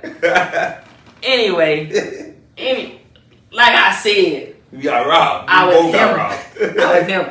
I would say that. Anyway, I was full of myself though. Mm-hmm. You know, so I'm like, dog, you're not finna tell me nothing. Whatever. These folks come into me, tell me, what did you say to her? Blah, blah. And I'm like, I told her to go suck a dick. That's this is what it led to. Blah, blah, blah. You know she's a sergeant, right? And on top of that, she's a woman. And blah. I was like, all right, cool. Like, I tried to respect her as a woman. The sergeant thing was out the door because once you come to me drunk and acting crazy, the rank goes out the door. Yeah. I tried to respect her as a woman, but you're not finna do too much putting your hands on me, too much talking crazy before I ain't gonna put my hands on a woman regardless, but I'm gonna say something. Mm-hmm. I'm gonna just say something. If you bothering me, yeah. Like, we gonna fix it another way. We gonna get it done one way or another. Yeah. One way or another. I'm sorry, I really don't care that much. And we talking a Friday night. I'm trying to live my life too. You done had your fun apparently. She came back drunk. Doing my night. Yeah, you done came back drunk from you got a time frame? Who knows what? Time frame as in what? What time she came back? Ooh. Yeah. So we talking Okie time. You had to be back at what, midnight? So we may be talking 11. We talking maybe 11 p.m. Mm-hmm. And you outside the bricks. We outside chilling or whatever. And then cause we had a flag football tournament that day. So we was back from there or whatever. And then, yeah. So anyway, boom, all these folks come and they like, they telling me, why you do this, why you do that? And I'm just like, dog, I'm telling you exactly, I'm not going to lie about it. I'm going to tell you exactly what happened, this and that. Like, what are we talking about now? Because mind you, too, I'm thinking like, I'm me. Ain't nothing finna happen. And on top of that, like, I ain't do nothing to her. I really didn't do nothing to her. Like, to me, that's not that serious. Like, that's just some petty little talking back and forth. Yeah. And I just felt like, at me at the time, I felt like the duty NCO at the time heard that and didn't know us and was just like, you feel me? Let me report this. 6105. So hold on, because it gets deep. They start talking about sexual harassment. And I'm like, sexual harassment? I ain't telling her to suck my dick. I told her to go suck my dick. What are we talking about? She's known. And they're like, it's still, I'm like, okay. They're like, she said she'll let it go if you go apologize. I'm not apologizing to her. And that's my problem. That's what I'm like, yeah, I was too full of myself. Because I'm not apologizing to her for what? Yeah. For me getting out the car drunk, putting hands on her, acting crazy? That's what you want me to apologize for? No, she did that. So I'm talking crazy in there.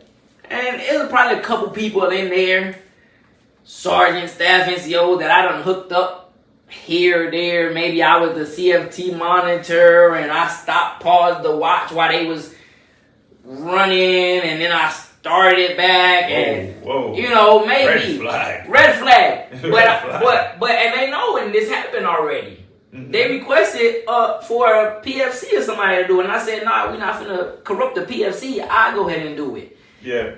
So now y'all in here talking to me about apologizing to this little girl, and I'm like,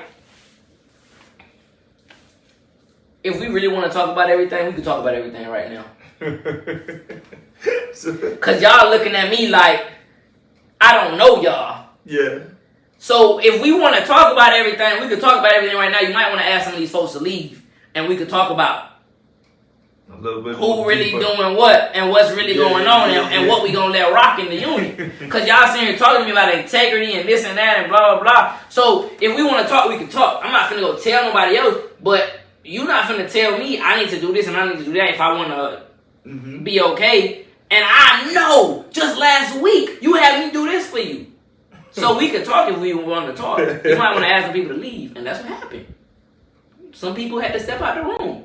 And we had a conversation. Yeah. So where was all this integrity when this and that? And okay, so I'm not gonna make you apologize, but you gonna have to talk to her and y'all gonna have to come to an understanding. Alright, cool. I talked to her. And I talked to her.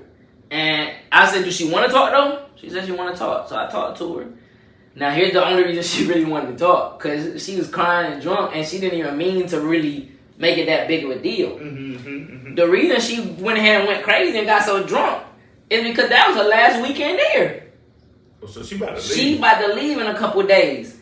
But what happens if you're on the good side or the bad side of an investigation? Of a pending investigation? Oh, everybody's staying there. Oh, you're not going nowhere. The same way I ain't going to South Carolina.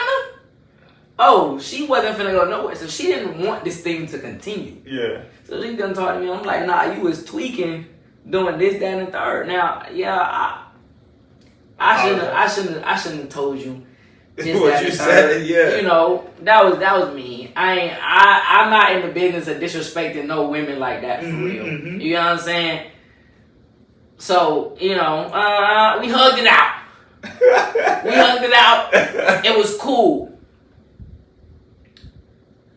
But Mr. First Showing Sellers ain't care about none of that. You want to hem you up. So, Monday comes around, and they like, oh, you need to come down to the office. First Showing's office. For what? It's over. Y'all told me. If we talk, it's gone. This it's not Monday gone. morning, so this Monday happened morning. Saturday. This happened like Friday night, I want to say. Okay. So I'm chilling over the weekend thinking it's cool. Monday, no. I say I walked to the PX on Saturday. I seen my master sergeant at the time. I ain't gonna say who he is. Master sergeant say, oh, I'm glad you told that lying B word that. Oh. You should have said something worse. Mazon said that? Mazon said, my boy, don't worry, I got you. He said, I've been wanting to tell her that. I said, Mazon, chill, it's all good. We made up. It's cool. Mazon told you that? Mazon told me that. The ops chief, Mazon, tell me that. I'm like, Mazon, chill. This Saturday. Cool, Saturday. Next day is fresh, so word got back to him, and he like, my boy, I'm trying. I'm like, don't do that. Don't do that. Don't do that. Don't stir it up. So Monday come first one got me in the office. And he wanna, man.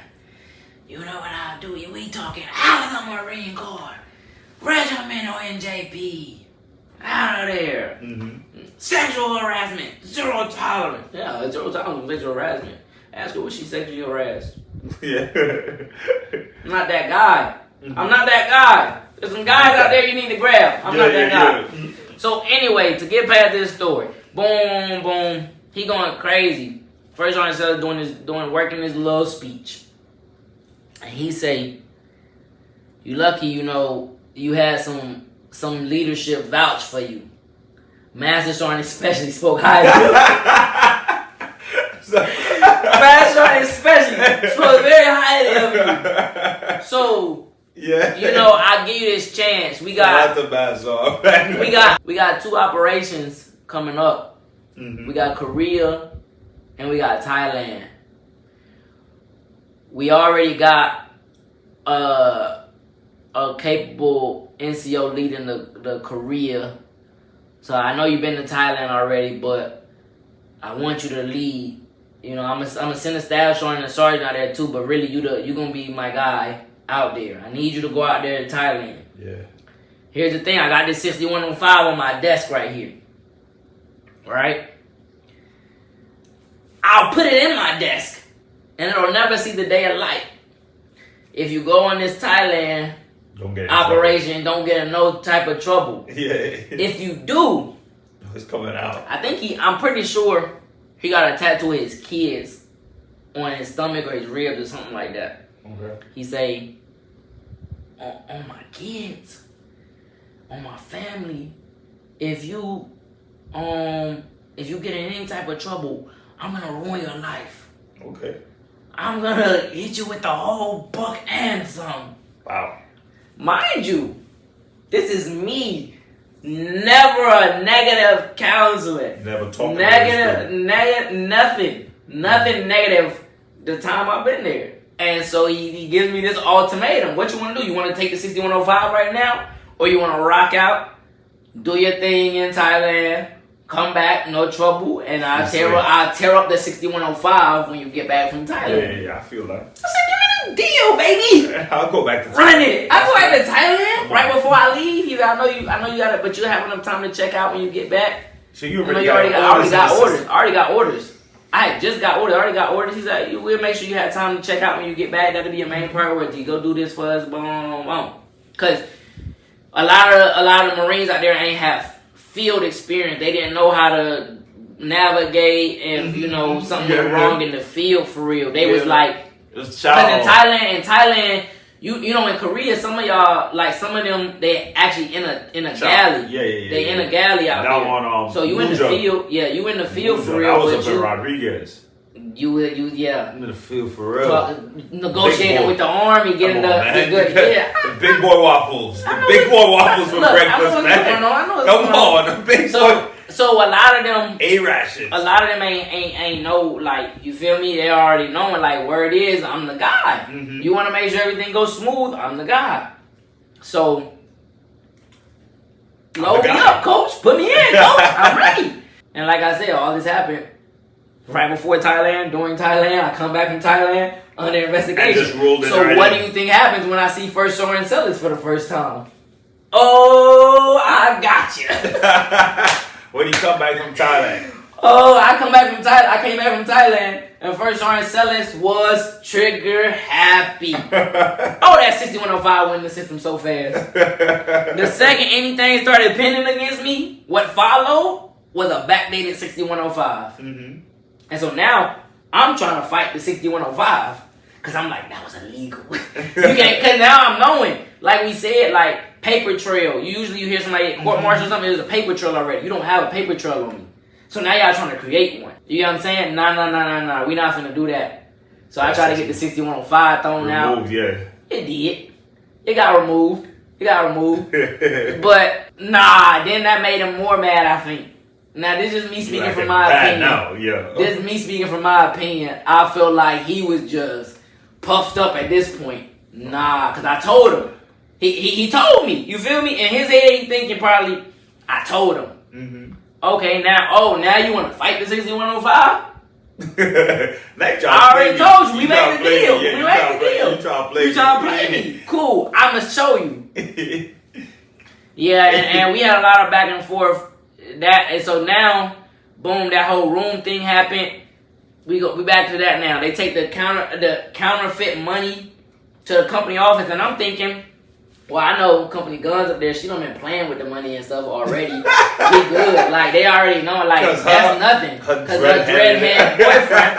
So that's nothing. Yo, why do they call me up there to ask me about counterfeit money when it's sitting on her desk? Yeah. And she's like, this is insane.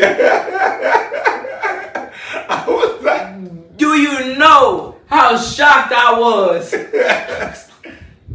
And I'm gonna be honest, I'm not the guy to say you was sitting there playing with the money with me. Yeah. Now I'll tell you later on, me and you one-on-one. But I'm gonna be honest, like in front of everybody, I wasn't like, dog, you sitting there, you knew I had this already. You been knew I had this. So I'm like, what? Like, what are we talking about? So then they like, boom, they want to ask me. They keep asking me. They call me back in the CID, asking me about all of the NAVMAC stuff again. Mm-hmm. Now, I'm just sitting there freezing. You're not getting a word out of me. Now these 10 people that I said earlier, they not new Marines that I just met. I'm already knowing they on this type of time. You know what I'm saying? Because we have some type of relationship. I'm not trying to mess up nobody that already was on the good, they on the straight and narrow. I'm already knowing how these people are. So we have a good relationship. I'm not talking about nothing that they did. I'm just sitting here. Yeah. And guess what? I'm knowing at the end of the day, I wasn't even here for none of this. Mm-hmm. You got text messages, but what did I do? You didn't do nothing. Cool. Like, I knew about what was going on. I coordinated it. But like you asked me, did I have access to McTims? No, I didn't. Mm-mm. Did I have access to S3? Nah. No, I didn't. Am I a map instructor? Nah. No, I'm not. What's my name on the nav map? No, it wasn't. So I had nothing to do with that. Y'all need to talk to everybody else. And I'm not saying it. I'm just like, how long we gonna be in here? Y'all got my phone already? Yeah. So at a point, they like, cool. Don't worry about it. Now, after that first day too, when they raided my room and everything, I start hitting everybody. They coming. I start, They coming. Hey guys, delete everything. Just get rid of the phone. I'm telling you, just throw the phone away. You'll be better off getting a little 6105 for throwing your phone away than if they find it. Just throw your phones away. I'm telling you. Don't delete now. They gonna find it. Just get rid of the phone. Yo, and they didn't listen. And I don't have my phone, so I can only talk to the people I could get physically in contact with. Mm-hmm. I come back to the barracks. Call the map instructor, he wasn't on Kinzer, so I can't get physically in contact with him right now. Mm-hmm. So I gotta hit up somebody. I gotta go to somebody's room that I know got his number, and I'm like, yo, call him right now. Yeah. And I tell him, and you know what this man says on this phone? What I hear on this phone as I'm warning him, telling him exactly what to do to save himself. He says, bro, I just need you to take the blame for everything. I can't. Is he crying? I can't do it. Is he crying? He whining. I don't know if it's real tears. We not on FaceTime. Yeah. I don't know, but he giving the sad. He giving this the same one that gave the sad story about he need the money. So you know he capable of getting now he giving me the sad story, and he like, but this is where he messed up. He told me to take the blame, and at that point he told me he don't care about me at all. That's what he said? No. But if you call me and say, bro, Take the blame. That's that thing nasty we work. did, that if you call me and say, bro, I'm trying to warn you about that thing we did. Mm-hmm. This is what to do. Boom, boom, boom, boom, boom. Just stay low. They gonna pull you in. Don't say nothing. They won't have nothing on you. I'm telling you, they didn't get much. And you respond to me. Oh, no. You tell me that. And I respond to you and say, Lamb, take the blame. Just take the blame for both of us. I can't allow myself to get in trouble with my family. I gotta worry about my family. Take the blame for us. Take the blame for everything. Yeah. Just say you faked the NavMac. Say you stole one of my pre-printed NavMacs and wrote in everything yourself. Come on, man. Stop it. So I tell you that. So in your head, you can't believe nothing else. I don't care about you. Yeah. I don't care what happens to you. Clearly, you could Clearly. What? Because me take the blame. For what? Dang, Sergeant. Yo, what happened to look out for your you Marines? like a bad out there. So at that point, I said, okay, I'll take the blame. Just send me all the money you made. Mm-hmm. Oh, you compromised. I know he didn't have the money. You know, what's he gonna send me the money? But that was my way of just seeing where the conversation went. You told me take the blame. Yeah. I take the blame. I didn't take $1 from none of that dealing. You made over $1,000. Mm-hmm. I didn't get $1. I didn't get $1, but now I gotta take the blame. Send me all the money that you made. How much you made? Yeah, send that to me. You know I can't do that. Alright, cool, I can't do that either. Boom, hang up. Hang up. Hey, if he call back, don't come knocking on my door to give me the phone.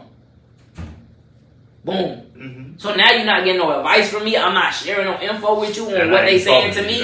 Nothing. It's over with because we are not in this together no more. I just realized that. I gave you the heads up. You kicked it back. Stumped me in the dirt. Cool. It's over with. Mm-hmm. Don't talk to me. So that happened. Boom, boom. They start trying to figure out if any of my stuff, any of my accolades that you read off earlier was fake now. They're like, oh, run this PFT today. Run this CFT today. Not even CFT season. I'm just running stuff. To verify? I'm just they didn't say that, but sure. Hey, McCullough's got a mandatory run this with these people. Alright. I'm balling out. Baby. I'm going crazy. I'm doing numbers. Come on now, I probably did better than what I had on record. Mm-hmm. Stop playing. What's next? Y'all want to send me back on range? I go back on range if you want. Hooking each other up on the range too. Because I'll keep it 100. My range score was lower than it should have been. Mm. Why? Because I gave a Marine my table 2 scoreboard on the first one. You know what I'm talking about? Where you take your target off, your first target. Okay. I don't know how table 2 is now, or I don't even know if they have it now. Whatever. But back then, you know, you go on table 2, you go there, boom, boom. You do all the 2 shots, kneeling, boom, boom. You take your target for them to score it. Then you go do the moving targets. I know what you're talking about. So my first one, you gave it to somebody. I had a Marine with me. I went crazy on table 1. I had a Marine with me. Marine was like, so he could have still got expert. Based off of table 1, he could have still got expert, but he would have had to shoot a perfect table 2. 100, yeah. He would have had to go 100 on table 2. And he didn't get that. And he didn't get 100 on the first part. So I did.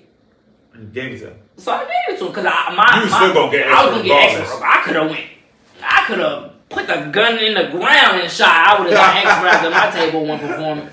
So I gave it to him. Good Marine. Yeah. I gave it to him. I was swapped with him.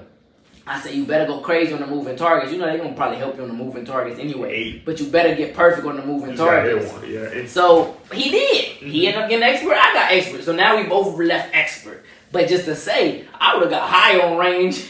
Yeah. So what y'all want to test me shooter. on? So, and he would have been a sharp shooter. Mm-hmm. So what y'all want to test me on right now? The only thing faking my stuff is lower than it should have been. So what y'all want to test me? What y'all want to judge me on right now? Yeah. So boom, when they couldn't get that, they called me back into CID. Oh. I guess that phone that you said they kept for a reason. I guess they kept trying to pull stuff from it. Mm-hmm. And what did they find? Some videos of us in Thailand fighting. And when I say fighting, not really, maybe sparring. I don't know. But I was... Nothing to do with Sappies. Nothing to do with Sappies. Nothing to do with NavMax either. Okay. And yeah, so we out there, and you know, I hate to say this, but I mean, this I feel like it's a valid phrase. We was out there being Marines.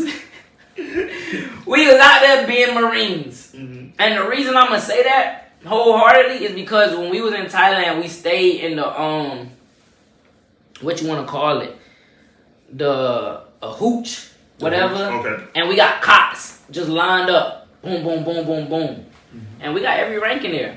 From PFC to captain. You know, all type of staff, NCOs, warrant officers. You're in the hooch. In the hooch. We all in there. And you know what we doing? The same thing. Passing around videos of us fighting. Fighting each other's units.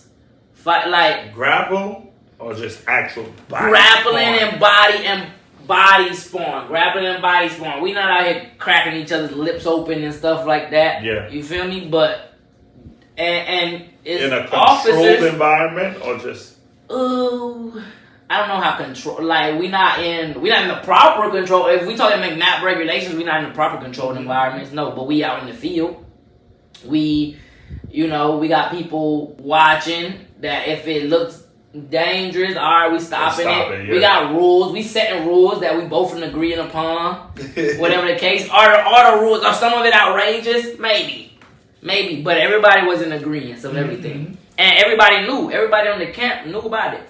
I'm talking the camp commandant, who had 2 red tabs, was in some of the videos. Sparring with me. Okay. Staff NCO. Mm-hmm. And he's out there sparring with me. Mm-hmm. In some of the videos, sparring my Dream Marines. You know, and really the only reason he was begging to fight me from day one. I'm going to keep it 100. But he was like something high in jiu-jitsu and had 2 red tabs. And I was like, I'm not fighting you, dog.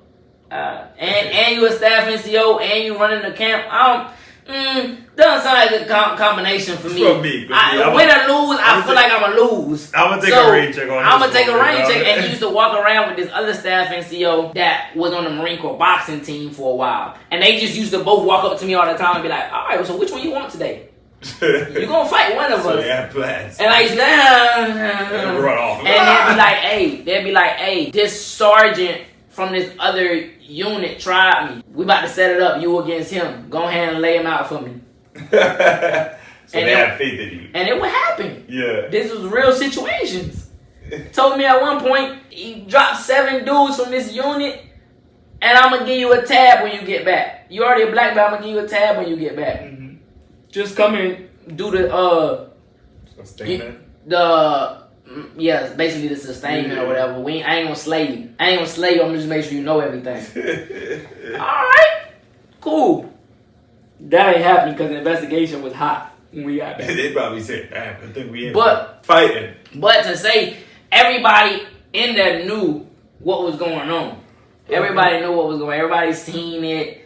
Whatever. Everybody laughing about it. It's cool. Even people that's losing the fights in it are laughing about it. I'm going to catch somebody. I lost today. I'm going to catch somebody tomorrow.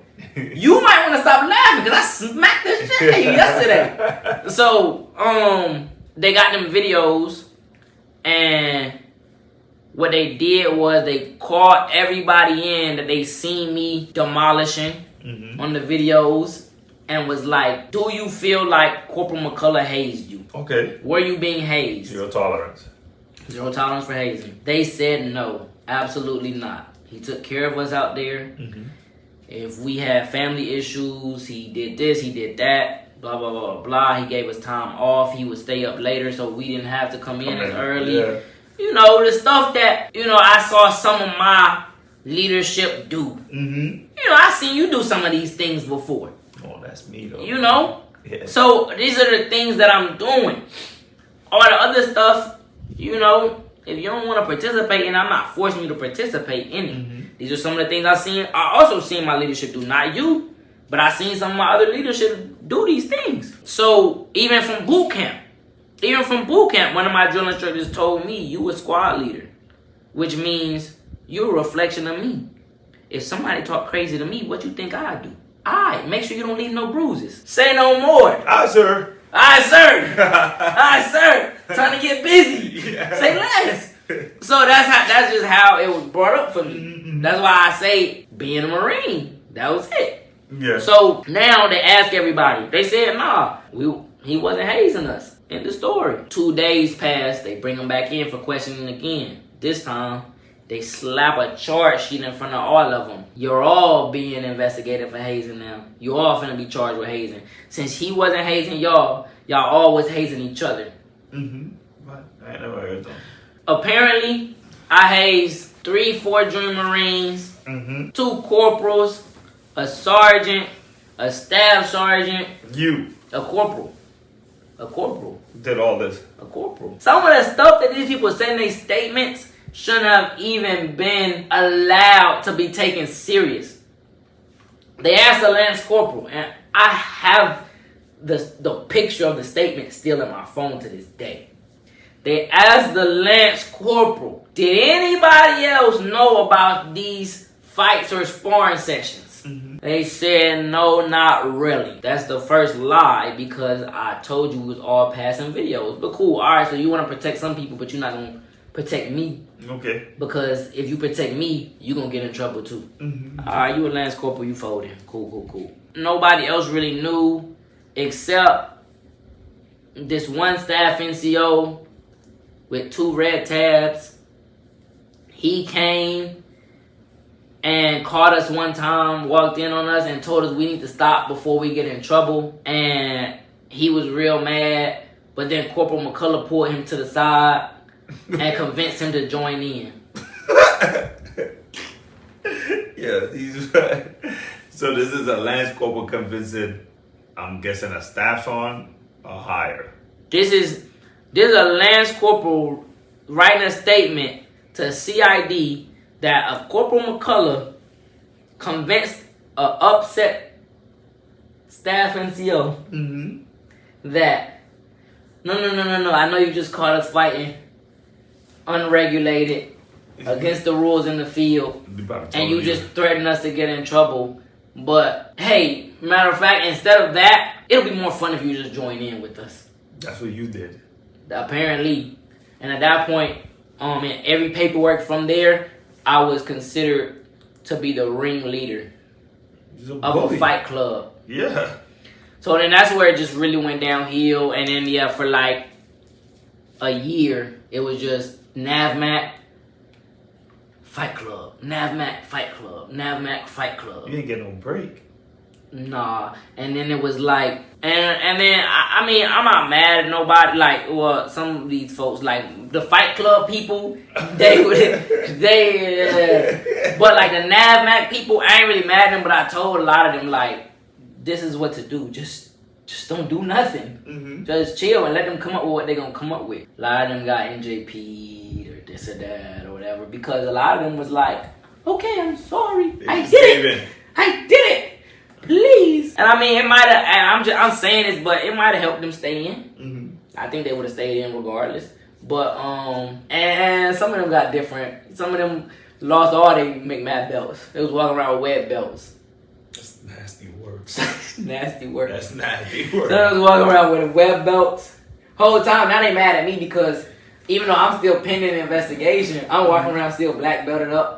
Still corporal, still chief cook. Mind you, too, everybody know I'm at this point they getting their NJPs or whatever, but I'm pending court martial. Yeah, that court martial. And so what they did with the room, going through the room, pulling everything that they could, they basically did the same thing to everyone. No, with every piece of my life and my phone. To where at some point, like I just mentioned like the real charges because that's the only thing I can mention for real. Like those are the things I really did that was wrong. I don't think I deserved the punishment that I got from it, but those are the things I really did. But I was pending like 17 charges at one point. What? To where this wasn't a scare tactic. My lawyer told me based on, because so they got, how does it go? Summary court martial, special general. In that order, right? Summary the lowest, special general, right? General, yeah. So I was pending special court martial. Okay. The middle one, right? Pending special court martial. They were like, they want to push it up to general court martial. you can't just put somebody under general court-martial.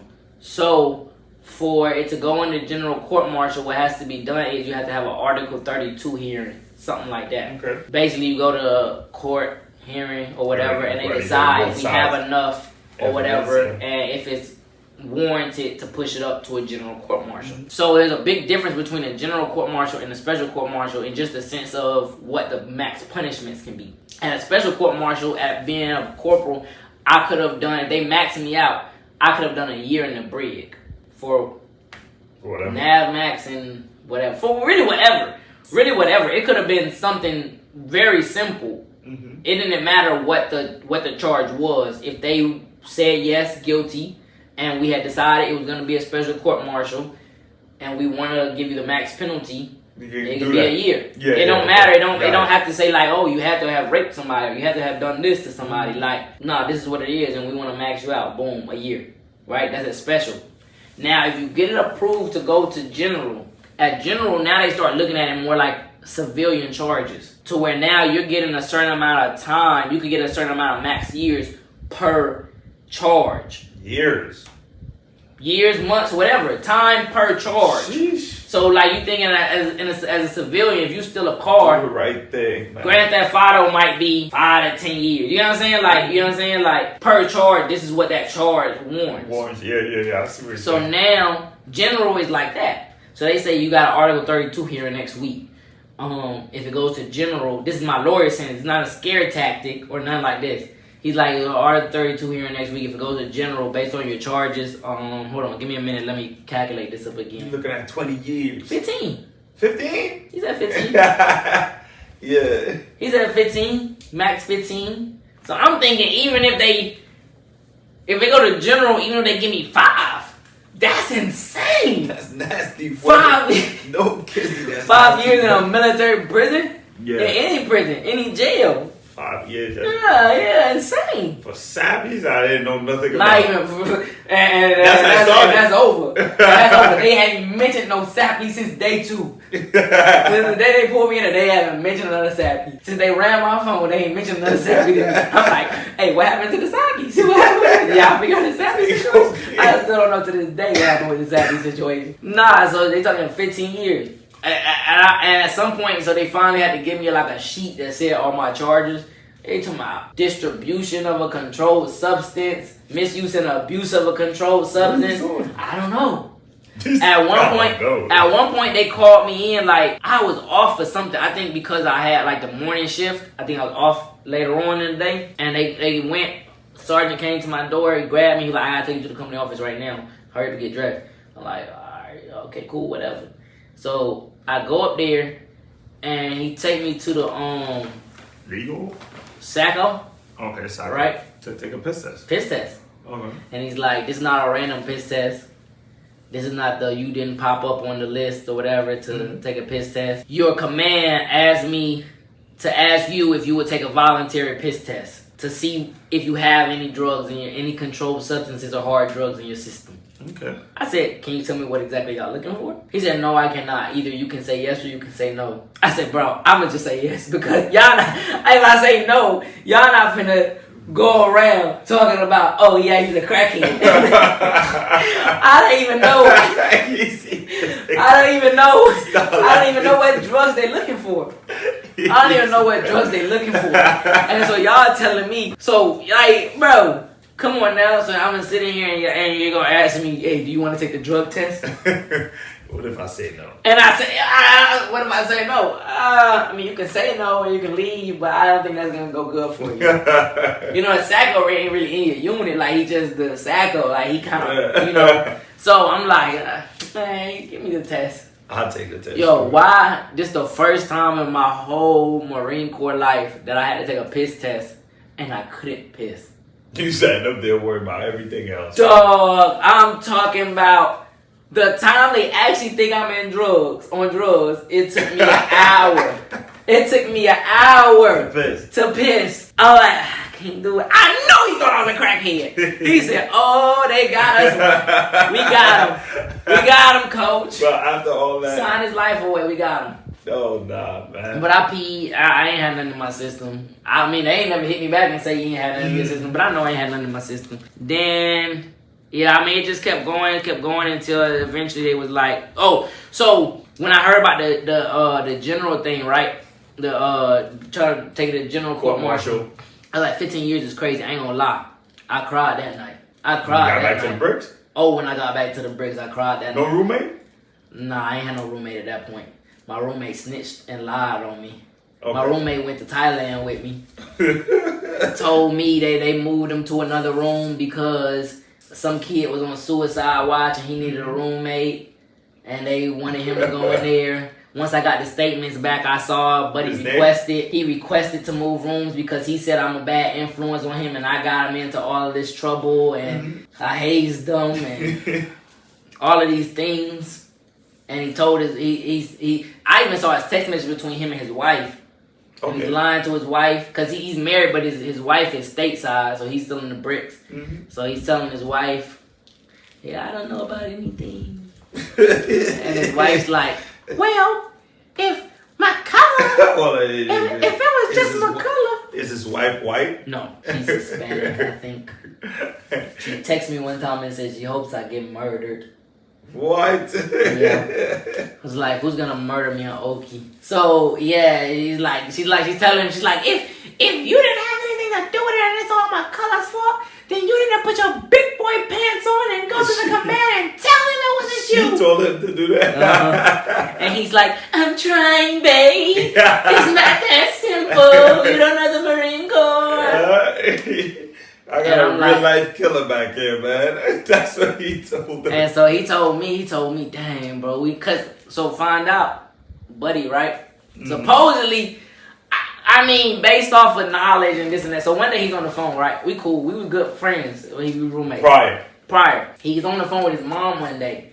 And she hears my name in the background or something. She said, what's your roommate's name? Say McCullough. She said, McCullough? He got family in Florida. And then boom, boom, boom. We go down the rabbit hole. I call my dad. Apparently we cousins by marriage. Me and my roommate. What the fuck? Right? So we cousins by marriage. Cool. We good friends, so it's cool. Whatever. He's a good Marine. Doing his thing. We go to Thailand together. I told him when we went to Thailand, I said, look, dog, I've been out here before. I know how this is going to go. Rock with me. I promise you, you're going to get a NAM from here. You're going to get a NAM from this unit, and then you probably get an inner tour one, too, whenever your time come up where you get orders. I promise you. Just rock with me. So we leave. He tell me he had to leave the room because such and such. I ain't thinking too deep into it because it's not that I want a roommate anyway. They ain't swap him out with somebody else. I got my own room, so I'm cool. So it's I'm not finna beg for no man to be my roommate. I'm good. Cool. So, but when I get, at some point in the investigation, I had to get everybody's statements. Dick book. Everything anybody ever wrote. How big? People's binder. Nah, no way. Binder.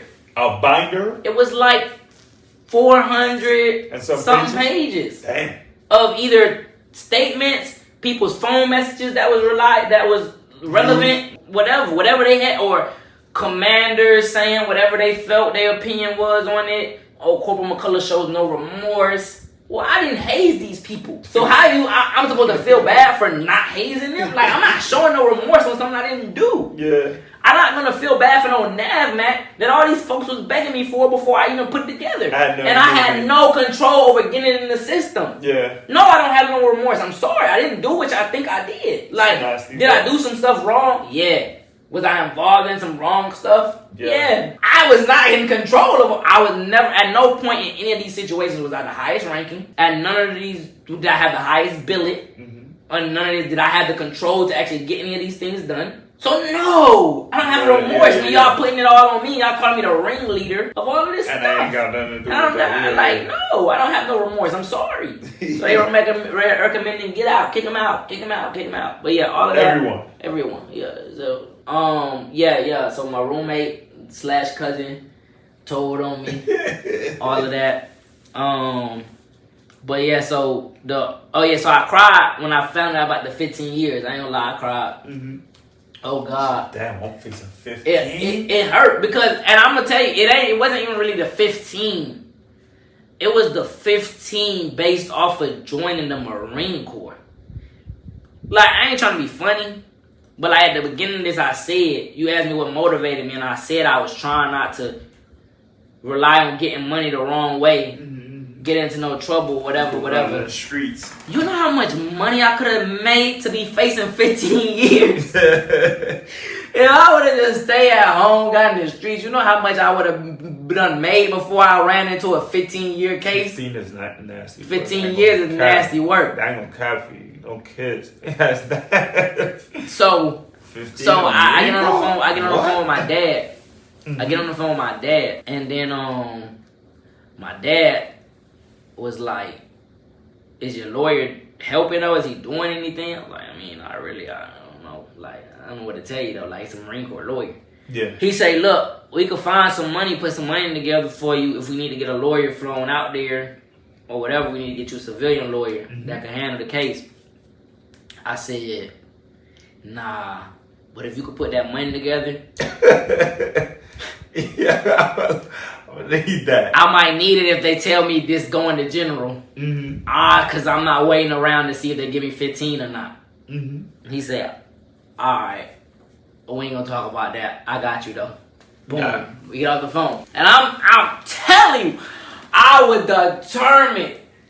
If they tell me, because if they said general court martial, I wasn't gonna get court martial that day. It was gonna be general court martial. Now you pending until you have your court martial trial, and it was gonna be like the real court or whatever. And then they was gonna sentence me to however many. I was gonna be long gone before they ever. I promise you, I'd have been in Brazil. Baby. I wasn't waiting for them to tell me 5 years. Nah, they would have shanked you up. They They would have shanked you up. would just shake me up. They would have shanked you I up. know military prison, I ain't getting shanked up. No, not shanked. They would have shankled you. Shackled me. Shackled Me. I thought you said I was gonna get shanked if I went in there for 5 years. They would have held you. They're not shanking me in So no how the hell you military. would have got to Brazil? I would have got there. Nah, you would have got. You don't think I would have got there? No way. Why not? Because I'm telling you, at that point in time, they would have locked you down in a barracks room. Yeah, I think so. I was on lockdown on a barracks room. I was leaving base every day. I'm just saying, at that point in time, I was leaving every day.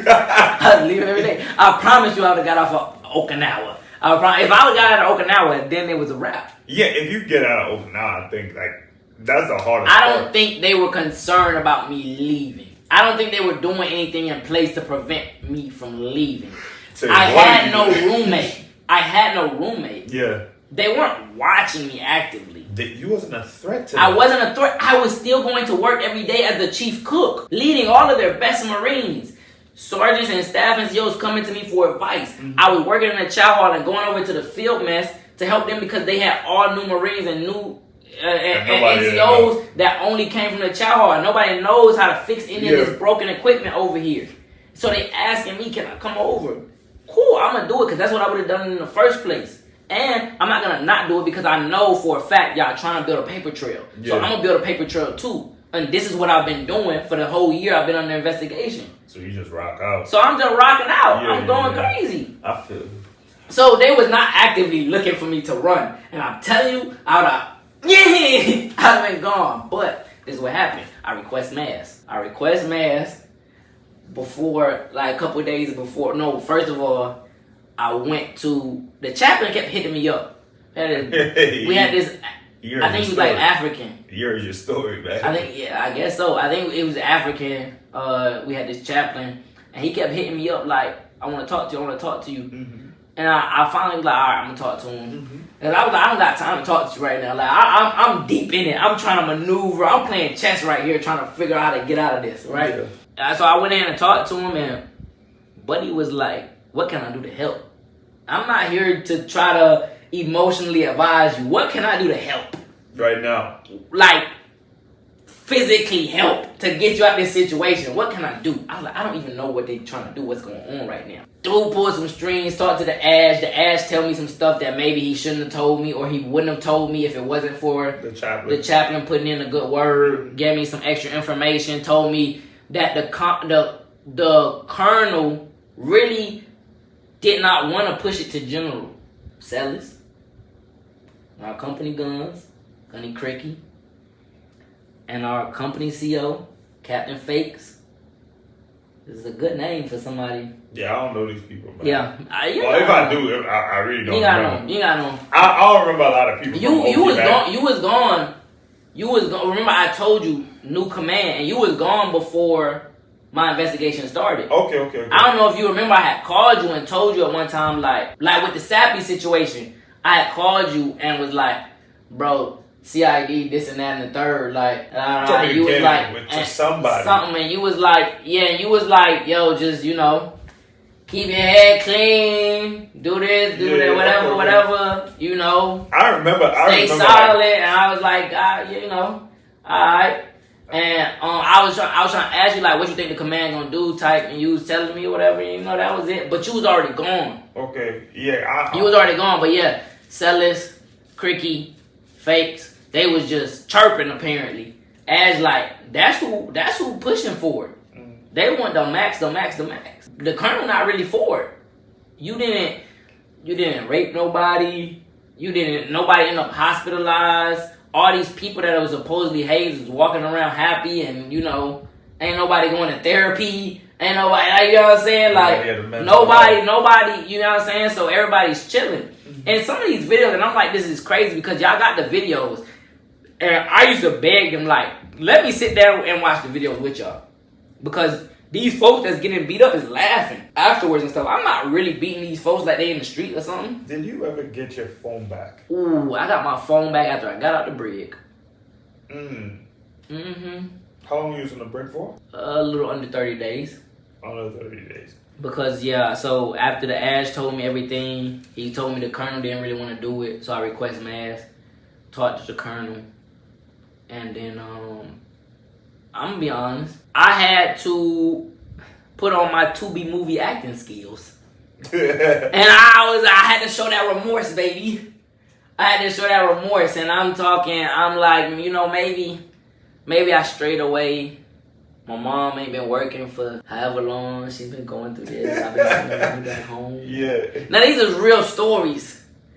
But, I think it was, like, affecting me mentally. Nah, I'm from that. Like, I'm okay. You know what I'm saying? So I'm telling them, but I'm just, like, telling them how maybe, like, you would hear it and you would think somebody gonna be affected by it. So that was me. That's how I'm affected by it. I'm hurt. I was hurt. I'm sorry. Mm-hmm. Hurt people. You feel me? We talking. Why I see the colonel shed a tear. Huh? Got him. Now it's time to twist it. He shed a tear. I promise you.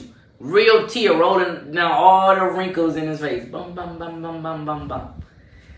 Got him. Cool. Now I say something. Boom, boom, boom. Make him laugh. He laughing in there now. Man, I left this man to sign a book for me. Told me read this book. Come back. Boom, boom. Let me talk to you in a week. Man, I ain't never hear about no Article 32 hearing for no general court martial again. Yeah. I read the book though. I What's made sure. You didn't keep it? For what? He kicked me out. Send me to the bridge. I ain't kicked the book. The colonel? But whoever, he could have stopped it. I promise you, the same way he stopped the Article 32, he could have stopped it all. It would have gave me an NJP and let me rock out. But yeah, I read that book. I can't remember what it is right now though. But I read the book, came back to him, talked to him about the book a little bit. Yeah, we was cool. Good dude. And then so they ended up taking it down from trying to go to general to they took it down from special all the way to summary. So now summary, the max you could do is 30 days in the brig. Mm-hmm. So now boom, it's locked in. We not changing nothing else no more. It's gonna be a summary court martial. Yeah, eventually they end up doing the hearing, and so I think the hearing was like in January of 2018, and then I brought in everybody. I came in with my statement. It's like some officer that's supposed to be like not in my unit that's, unbiased or whatever and all of this, but like I could tell she know Captain Fakes and she kicking it with her or whatever, but I wrote me a little statement. They said if you want to write a statement, write a statement. I wrote a statement. All I'm asking in the statement is this. The incidents that we talking about happened however long ago. Mm-hmm. I've been still doing this, that, and the third. All these things you can ask around. No wrong since then. Mm-hmm. Now, they tried to put a bunch of stuff on me and they kept trying to create a paper trail. Try to do stuff and nothing could stick. They tried to NJP me for something completely unrelated in the meantime. I said, run up the court martial then. I ain't never hear about that again.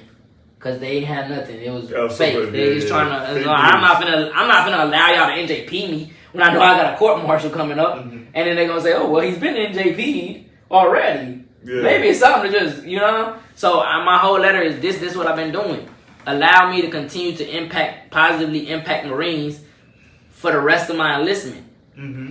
This is January 2018. My EAS date is August 2018. August 10th. 2018. Okay.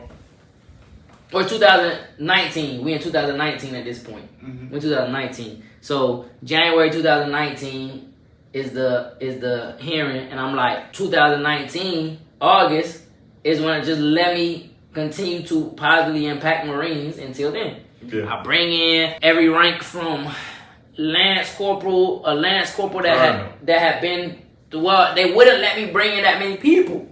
And I would have, I promise you. But I went a Lance Corporal that was getting out admin step because he was like suicidal. And he came in there and testified that I'm the only reason he didn't kill himself. Okay.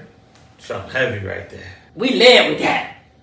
That's what you saw it? We led with that, baby. Start off with that one. We lead with that one. After my statement requesting to continue to positively impact Marines for the rest of my time. That's a 30. And she said, this is a very well written, and I really felt this statement. Did you go to college? Did you in college time? It's like, no. It's like, this is like a college level essay. You know, officers, they've been in college, you know, so. Like, so she like, okay. So I'm like, all right, I'm feeling a little good about this. I'm not trying to get excited. Bring in my dude. First one, he coming in, he crying. He crying in front of her. Talking about his suicide issues and this and that, and it's real. It's not I didn't know what he was gonna say. I asked him to come speak. I was hoping he got the crime, and he did. But I ain't telling him what to do. You know, I'm just sitting there like this. And he's sitting next to me. No. That's a whole nother story. I just kind of skipped that. But my lawyer that told me 15 years, I wasn't even talking to bro. Like, I couldn't get in contact with him on a day-to-day. Ever. I probably talked to him 2 times. The day I'm your lawyer, the day you're facing 15. That's military issue lawyer? Here's your book of every statement that's been written against you. I talked to him 2 days, and I called him probably every other day, and he never answered, couldn't get through the office, couldn't get through nothing. Went up there, couldn't see him, nothing. So at some point, somebody told me I could request another lawyer. I requested another lawyer. They was like, the only lawyer that they could give me that wasn't full with cases was in Iwo Cooney. So I'm not gonna see him. You know what I'm saying? But Buddy got on the phone ASAP and was like, this, that, and the third. We about to file this paperwork. We about to file this motion. We about to file this motion.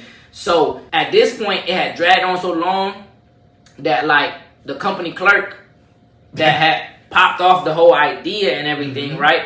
And nothing could be done on that end without her because she handled the transitions because they messed up. I got on the new lawyer and I told him, look, I've been trying to tell my old lawyer this, they messed up. Because in the statement, everything has to be accurate. And when you file your charges, right? In the charges, they say, I took money and exchanged money for NAVMAC on this day. Whatever the day was. I was on a ship. I was in Thailand on this day, and I'm telling them, look, I'm not there. So already, we got to get this thrown out. We got to get that whole charge and everything that follows under that thrown out. Yeah, because of that. Because this is already filed. They can't go back and say we missaid this or whatever because they won't let me even see what my charges are until they file it for real. So once they file it, it's permanent. They done did their work. Now I just got to see. I get to see the evidence.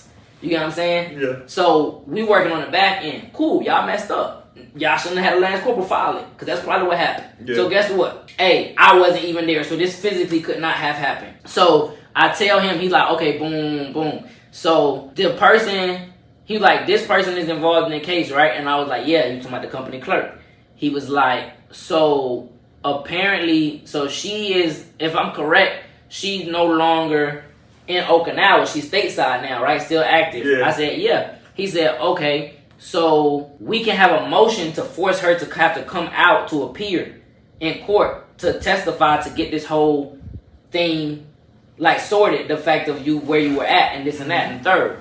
But what'll happen is she's not gonna end up coming because I just got word that she's pregnant and she's on a no-fly list because of her pregnancy. So she can't fly, or she won't fly, or at least she's saying she won't fly out here because she's pregnant. Yeah. So now they would have to wait. Till she give birth. They would have to wait till she gives birth, get done with her maternity leave and all of that, and push it through. The whole time, though, they're wasting money, spending money on this case. Mm-hmm. And they're going to have to spend money to fly her out here, hotel her, fly her back, all of these things. Damn. And because I have this lawyer in Iwakuni, so me getting the lawyer in Iwakuni, he's like, I'm never going to probably see you for real, but I'm going to keep filing motions saying I have to come meet with you. All of these things cost money. The Marine Corps don't care about you. They care about their money. So he's just like, we're going to do everything and file every motion until they decide it's too expensive and we're gonna get rid of this case. Yeah. So he was like, yeah, fly the pregnant girl out. Do this, do that, do that, do that. You're doing everything. Rack it up. This is our expenses. You want to charge the case, this is what we got. And they was like, no, we're not doing that. So we'll drop that part. We'll drop this charge. And so all that extra, they was like falsifying government documents. That's what they was charging me with for the NAVMAT. Okay. So falsifying government because I think the NAVMAT guy said that I took the NAVMAT and you didn't do it. So he's like falsifying government documents, forgery, fraud, all of these things, like a bunch of just words, crazy stuff. Yeah. So they threw all that away and was like, the best they could do was conspiracy to commit bribery. Because I didn't bribe anybody. It wasn't my money. I didn't pay nobody nothing. I didn't touch no money. I didn't receive no money. So it was conspiracy. It's damn near like a RICO charge. You feel me? Like a RICO is like, you not really saying, you just throwing a blanket over it and saying, oh, we gonna catch something. You get what I'm saying? So conspiracy, you say conspiracy, it's like, oh, he thought about it. You can literally say, he thought about doing this and charge it. So I got that, and then like, they had these 3 hazing charges. And then that's what they ended up charging me with. I brought in my folks. Dude come in there crying. Then I brought in somebody that I had from the point where they was fresh on the island, PFC. Now they was a corporal, I think, at the time. Yeah, corporal. You showed love. About to be a sergeant. And they like, I wouldn't have made it where I'm at without McCullough. You know what I'm saying? He's still a corporal. He's supposed to be up there already. So, cause the whole time too, I'm having to come in and sign non-recs every month or whatever because I'm hitting the score for sergeant every month. They forgot to give it to me one time to make me sign the non-rec. You got selected. So it hit the system. It hit the system that I was a sergeant.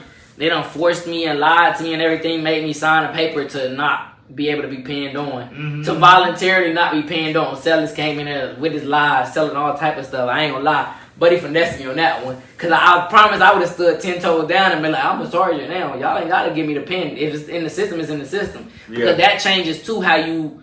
If you, at a summary court martial, if you're a sergeant, you can't even go to the brig.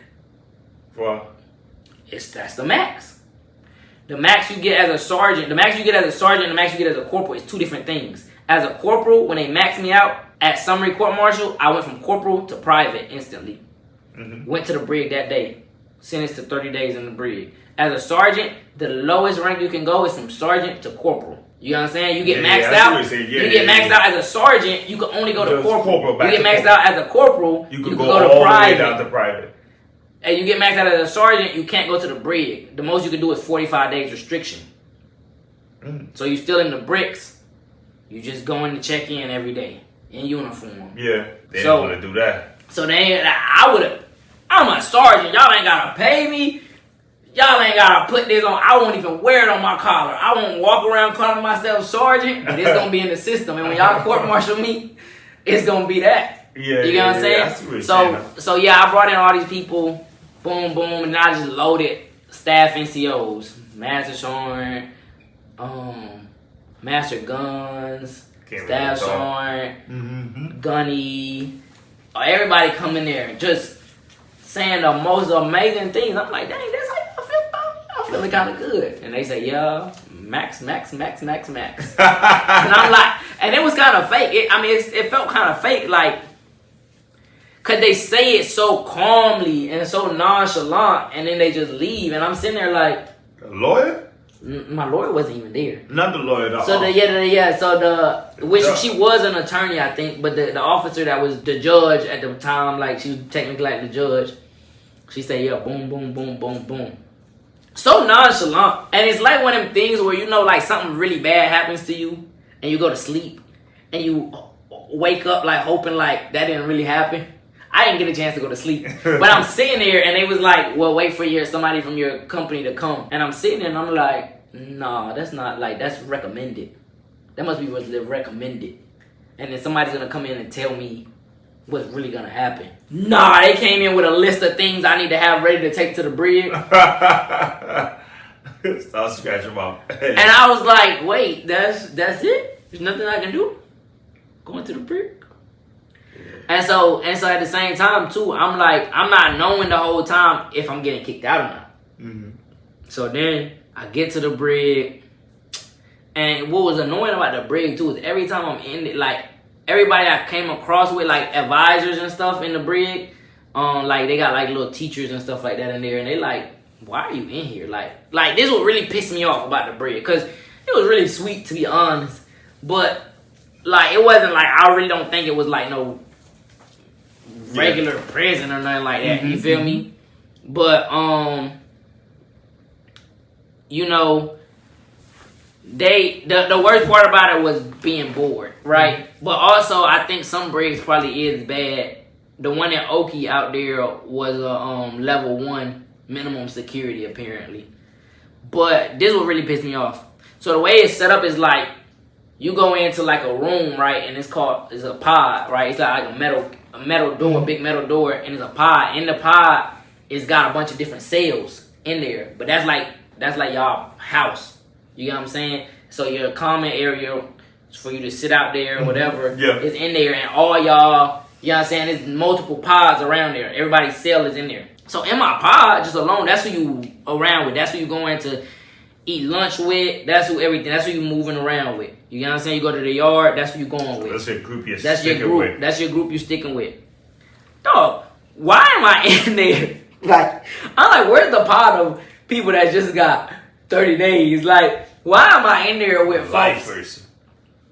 Everybody's a rapist. Dog, there was a kid in there. Kid?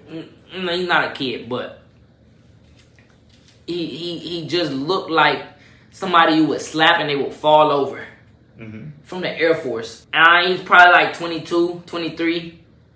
Little skinny white boy. But he had like 10 years, I think. 10, 12 years, something like that. Apparently he was dating somebody. I don't know if she was in the Air Force or she was a civilian or something. Like, he was dating somebody out there, and she had 2 kids. A 5-year-old and a 2-year-old, I think. Mm-hmm. This man molested at minimum, maybe fully raped them kids. And he in there with me. And I'm like, dog, why am I in here? Like, what like, I just felt the utmost disrespected at that point. Yeah. Not the 30 days, but the fact y'all got me like, with already. That's my neighbor, basically. Mm-hmm. Like, I open up my cell door and I'm being treated the same way as this dude. So he's still in there. Yeah, he's somewhere. A lot of times, I think after a certain amount of years, they transfer you to probably out here. Stateside. To just stateside. Lejeune? I think Lejeune got a more higher level brig. But yeah, so, yeah, a lot of dudes in there 6 years, like, boom, boom. When you first get in there, though, like, they put you in, like, solitary or whatever because you can't get in with gym pop until you learn the rules. They give you a little book. And you got, man, it was goofy, to be honest. It was real goofy. And I get there and I got this PFC PMO screaming at me. Mm-hmm. And he's like, because you come with a sea bag of stuff, right? And they're like, now they got to inventory it, but you're inventorying it. And they're standing behind you. And they're like, don't turn around. Pick this up. And you only say this. Like, they want to be drill instructors, right? But I think when you go in places like this, it's like that experiment they did, the Stanford prison experiment, where they go up in there and then, you know, when you put people when you put people in a position of authority, they just start acting different. Acting wild. Yeah, so you telling me if this was anywhere else, would a PFC act like that? Would a PFC talk to anybody? First of all, let's just take the PFC off of it. Yeah. Dog, who do you think you are? Just run it with me real quick. I will beat you to sleep right now. I promise you. But it was like, and you know what? Aside from that, it was just like, bro, because I said yeah and not what yes. I don't even know what they wanted me to say. I think they wanted me to say yes PFC. That's how it is. To be honest, I think they wanted me to say yes PFC. I don't think it was certain. I think they wanted me to say yes PFC, IPFC. I'm pretty sure. That's what it is. And my gunny that drove me there, he's standing there. And so I'm facing him and the PFC behind me. I can't look around, I can't turn around, I can't look at him. I'm just grabbing. He's like, if you pick up, if I call an item, pick it up, and then you throw it over to the side, and you say such and such PFC, you count the numbers, such and such PFC. And I'm grabbing it, and I'm like saying whatever, but I'm not saying such and such PFC. Yeah. And I'm like not throwing my stuff to the side. I'm like taking it over there or whatever. So he's like screaming at me, I said throw it. Do you want this to happen? This or this? I don't even know. He's just threatening me, this and that. And they gonna tell the big dogs, and then somebody comes in here with somebody gonna come in here with OC spray and spray you down. And I'm like, I think like it was really funny to me because like this dude standing behind me, like he's like 10 feet behind me, probably just screaming, and I'm not supposed to turn around and look at him. And my gunny look at me, my gunny know me for real. Like so. Are you laughing? No, he like I start smirking, and he like, McCullough, please just do it. McCullough like he know it. I'm about to pipe up. Okay, so he dropped you to the bridge. Yeah. Who? You said who? He dropped you to the bridge. Yeah, he had to drive me to the bridge. So he was cool about it though. He was like, he let me say bye to some folks, and all these folks acting dramatic and crying, and I'm like, so you going out from the bricks to the bridge? Yeah. So I had to go. I left from the headquarters building where I got sentenced to whatever. To he had to drive me he had to be with me the whole time. He had to drive me to the bricks, left me at the bricks. Well, not left me at the bricks. I had to pack up all the stuff that they said or whatever. They sent somebody, like some stuff I had to buy. Like, boot camp, you come with a list or whatever. So it's like basically the same thing. So some of the stuff like you just don't have on a regular. Like I'm not living my day to day with a hygiene bag. Oh, yeah. You know what I'm saying? Got a couple of those. So you're a drill instructor, weirdo. Yeah. So I got 3 of them. So like somebody will go get it or whatever the case is, and then but really like he left me in my room. Like he was like, I'm gonna just stand at the front, like at the front door or whatever, like by the duty, and I'm gonna just let you do your thing. Like you could have ran away. He know I wasn't going. See, that's the thing. Like them folks, he spoke too. He came in there and spoke on my like. Them folks knew I wasn't finna do nothing. Like 30 days, I'm not running. I'm not running nowhere for 30 days. 30 like, days, yeah, I am. 30 days, I'm not running. At this point, too, they haven't told me if I'm getting kicked out or not. So I'm like, 30 days. Let me just do my 30 days. Come back. I'll be a private until August. Like, cool. So, they hit me with the 30 days. I'm in there. So folks just stopping by my room. Bye. I'm gonna miss you. Bro, stop crying. Like, this is shorter than me going to an exercise or something. Like, this is shorter than me going to an op. Like, what are y'all talking about? Like, relax. I'm not. But that's good, man. A lot of questions that I had to this, you kind of explained it already. So it's kind of hard for me to like go back into my new tablet that I go everywhere with just to ask questions. You don't need that tablet. Yeah, but my last question to you is: what advice do you have for veterans?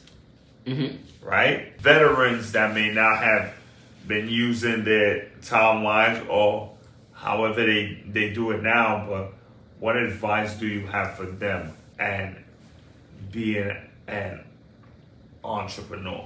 They're already veterans? Already veterans. See, if you already a veteran, I don't know, big dog, it depends on your situation. A lot of stuff depends on a lot of stuff. But I say this, if you said entrepreneurship, if you have dreams or goals of being a business owner, whatever your thing is that you striving for in the world of entrepreneurship. Don't let people or social media, whatever the case is, for you to think like you need to be in a rush to do that full time. Yeah. Get a job. Get a job. Keep your job. Because this is what's gonna happen. Even if you make money, it's hard to make money off of your own business. Manage a business off of a startup business. It's hard to make money off of a startup business and manage it properly along with bills and life expenses and still grow your company. Something's gonna have to give. Yeah. Something's gonna have to give. Something's gonna be sacrificed. One or the other. So, I mean, and you can. A lot of entrepreneurs say, I lived like this for this many years so that I could grow my business to this and be this. But realistically, that's hard in general to just live like a bum and you got money coming in, but you trying to put that money back into your business. I put every cent. Half of them stories is lies. First of all, the other half, you're a rare type. You're a rare breed. Yeah. And a bunch of them people were never in the military. And why is that important? Because when you're in the military, you have a certain lifestyle. Regardless if you're the broke PFC that never has money for a haircut on Friday, you still got a place to live. You still probably got your game systems. You still eating every day. You still chilling. You still probably drinking every week if you want to buy some liquor. Like, you living to a certain standard. That's a fact. And the people around you are living to somewhat of that same standard. So in your circle, you feel like you probably elevated even more than you really are. So you get what I'm saying? So now to say, I'm getting out the military, I'm leaving that to go be broke, to grow a business, it sounds good, and you might say you down to do it, but you're not. You might be one of y'all out of 100, but you're not. You're not, and it's hard. It's hard, even with VA business loans and stuff like that. People, it's good. It's good opportunities if you have your benefits. Yeah. I wasn't blessed to get out with any benefits at all. I got nothing, no benefit. I can't. Like you was never here. I done got a veteran's ID. Yeah. But, those things are good. But also remember, too, when you get, even aside from VA loans or whatever, like, just remember, a loan is a loan. You see on social media a lot of these gurus, business entrepreneurs, gurus talking about getting funding. And, you can do this, and you have $150K now. Yeah. Almost alone. Whatever you do with that $150K, you're going to have to pay that back to them folks. Yeah. So if that $150K not making that money, you're negative $150K now. You did not just make $150K. You just brought $150K. So people got to remember that. And just get a job. You're going to have to, some steady income. If you got disability, if you still in, I know you said veteran, but if you still in, go to medical. Go to medical. People gonna say don't go to medical, whatever. But go to medical. You don't gotta, here's the thing too, even if you get on light duty, if they give you a light duty, it says 9 times out of 10 PT at your own pace. If you feel like you can still tough it out and do your thug thizzle with your company or whatever, do it. PT. But go to medical so it's documented. My ankle's messed up. My ankle's still messed up. My ankle's still messed up. Now it's travel because I'm limping off my ankle. Now my knee is messed up. Now my hip on the same side is popping every time I do a sit-up. My hip is messed up. You know what I'm saying? And it's all coming from the ankle that I reported to y'all 6 months ago. So now I get out, I'm getting something. Yeah. And that might be the steady income right there that allows you to focus on building a business. Because I'm going to keep it 100, like, I've touched 100K in a quarter of a year before. And then I went broke afterwards. Because it's hard. You see this money and you think, okay, I could do this, I could do this, I could do this, I can invest in that. If the investment don't pay off in time, you still got to pay that bill. You still got to pay this bill, that bill, that bill. It's going to drain you. Still got to eat. Not having a job. So now if your job can cover your day-to-day expenses and you have a success in the business, like 100K in a quarter, 20K in a quarter, something, now you can do something to grow your business. Yeah. And you don't got to pinch back and forth. Because it's going to be ups and downs. I done went up I done nothing in a quarter. And now I'm still living. You don't know when that's going to come back. So now you're still living off that 100K you made last time, but you don't invested half of that because you called yourself growing your business, I'm committed to the business. But that money didn't come back. You thought it was going to be a consistent thing, but it's not. You thought you hit. Nah, you hit one time. You hit one time. Yeah. So now you got to figure out another thing. And if it's still not a consistent rhythm, it's hard to get in that consistent rhythm because now I don't have money to resupply because my bill was higher than I expected it to be. I thought I had money to go on vacation with some of my friends, but I had the money.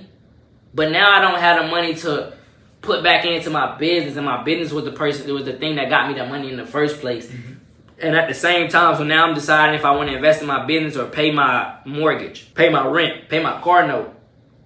You know what I'm saying? So get a job. Good job. Have a job, and you just gonna have to put in that work. Get a job. Get a job. If you ain't on 100% disability, get a job. If you are and you trying to whatever, you gonna have to match your goals and your lifestyle with some money. Like it's just that. Well, absolutely. Get a job. I'll be the first one to say that. But we've been rocking here for how long? 2 hours? 2:30? Maybe 3 at this point. 2:30, right? So, I definitely could sit here and talk to you. We got a lot more stuff we could talk about. We didn't even talk about part 2 or something. I definitely got to do the part 2.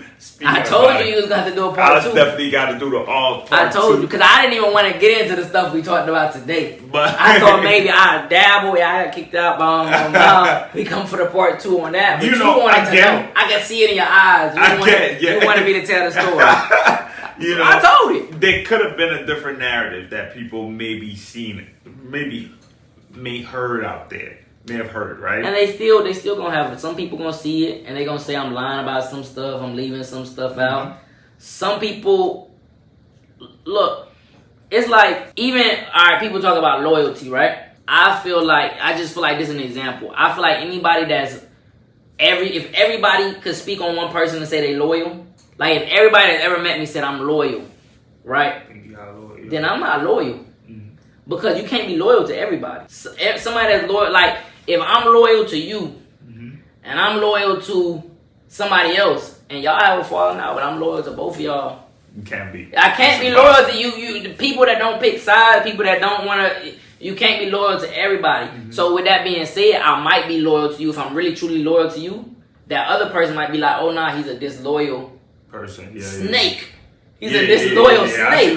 You get what I'm saying? And so with that being said, it's just perspective. Everybody's got a different view on it. And some people might feel like, I say this, I don't think anybody in that situation really thought I hazed them. Now some people might be like, oh, dang, he's the reason we got in trouble. Or this or that. Or he messed up my career. Or some people might feel like that. Some people might feel like, oh, we stood on what we stood on. And that was it. It happened, so everybody gonna have their different perspective. Me telling the story, not telling the story, people that was there, everybody gonna have different views and feelings on that. And I mean, a lot of it, I feel like different perspectives is valid. Some of it is just straight out lies, though. I ain't gonna lie. Some of it's gonna be straight out lies, like some of them statements. But, that's what it's gonna be. That's what it's gonna be. I spared a lot of people, not said a lot of names, because I know a lot of people, you might not necessarily know them, but I know they know you. You a big deal. Nah. You a big deal. So they probably already tuning in to your episodes regardless. Now they see, Mr. Ringleader here, and they like, I wonder what he said. Hold on. I ain't gonna put your name out there. It's okay. I don't want you to think this is like Cat Williams. No. Right if it was that, let me see. If I was telling a story that you wanted me to tell that I wasn't trying to tell anyway, to be honest. If it was that, I would have had my phone and I would have put out statements that I've shown you before. I'd have put out statements. I'd have put out videos. We could have done the whole thing. That's not what it is. That's why we got part 2. No, we're not talking about that. Part 2 is a different conversation. I definitely appreciate you for coming through, man. Yes, sir. Hey, always welcome, man. I even said co-host. Co-host. We might do the co-host real soon. But we can do the co-host. Mr. McCullough, entrepreneur, rapper, and Marine that went through a long time. You know, something like a whole long process. something like this. Childish. Till the next time, stay blessed.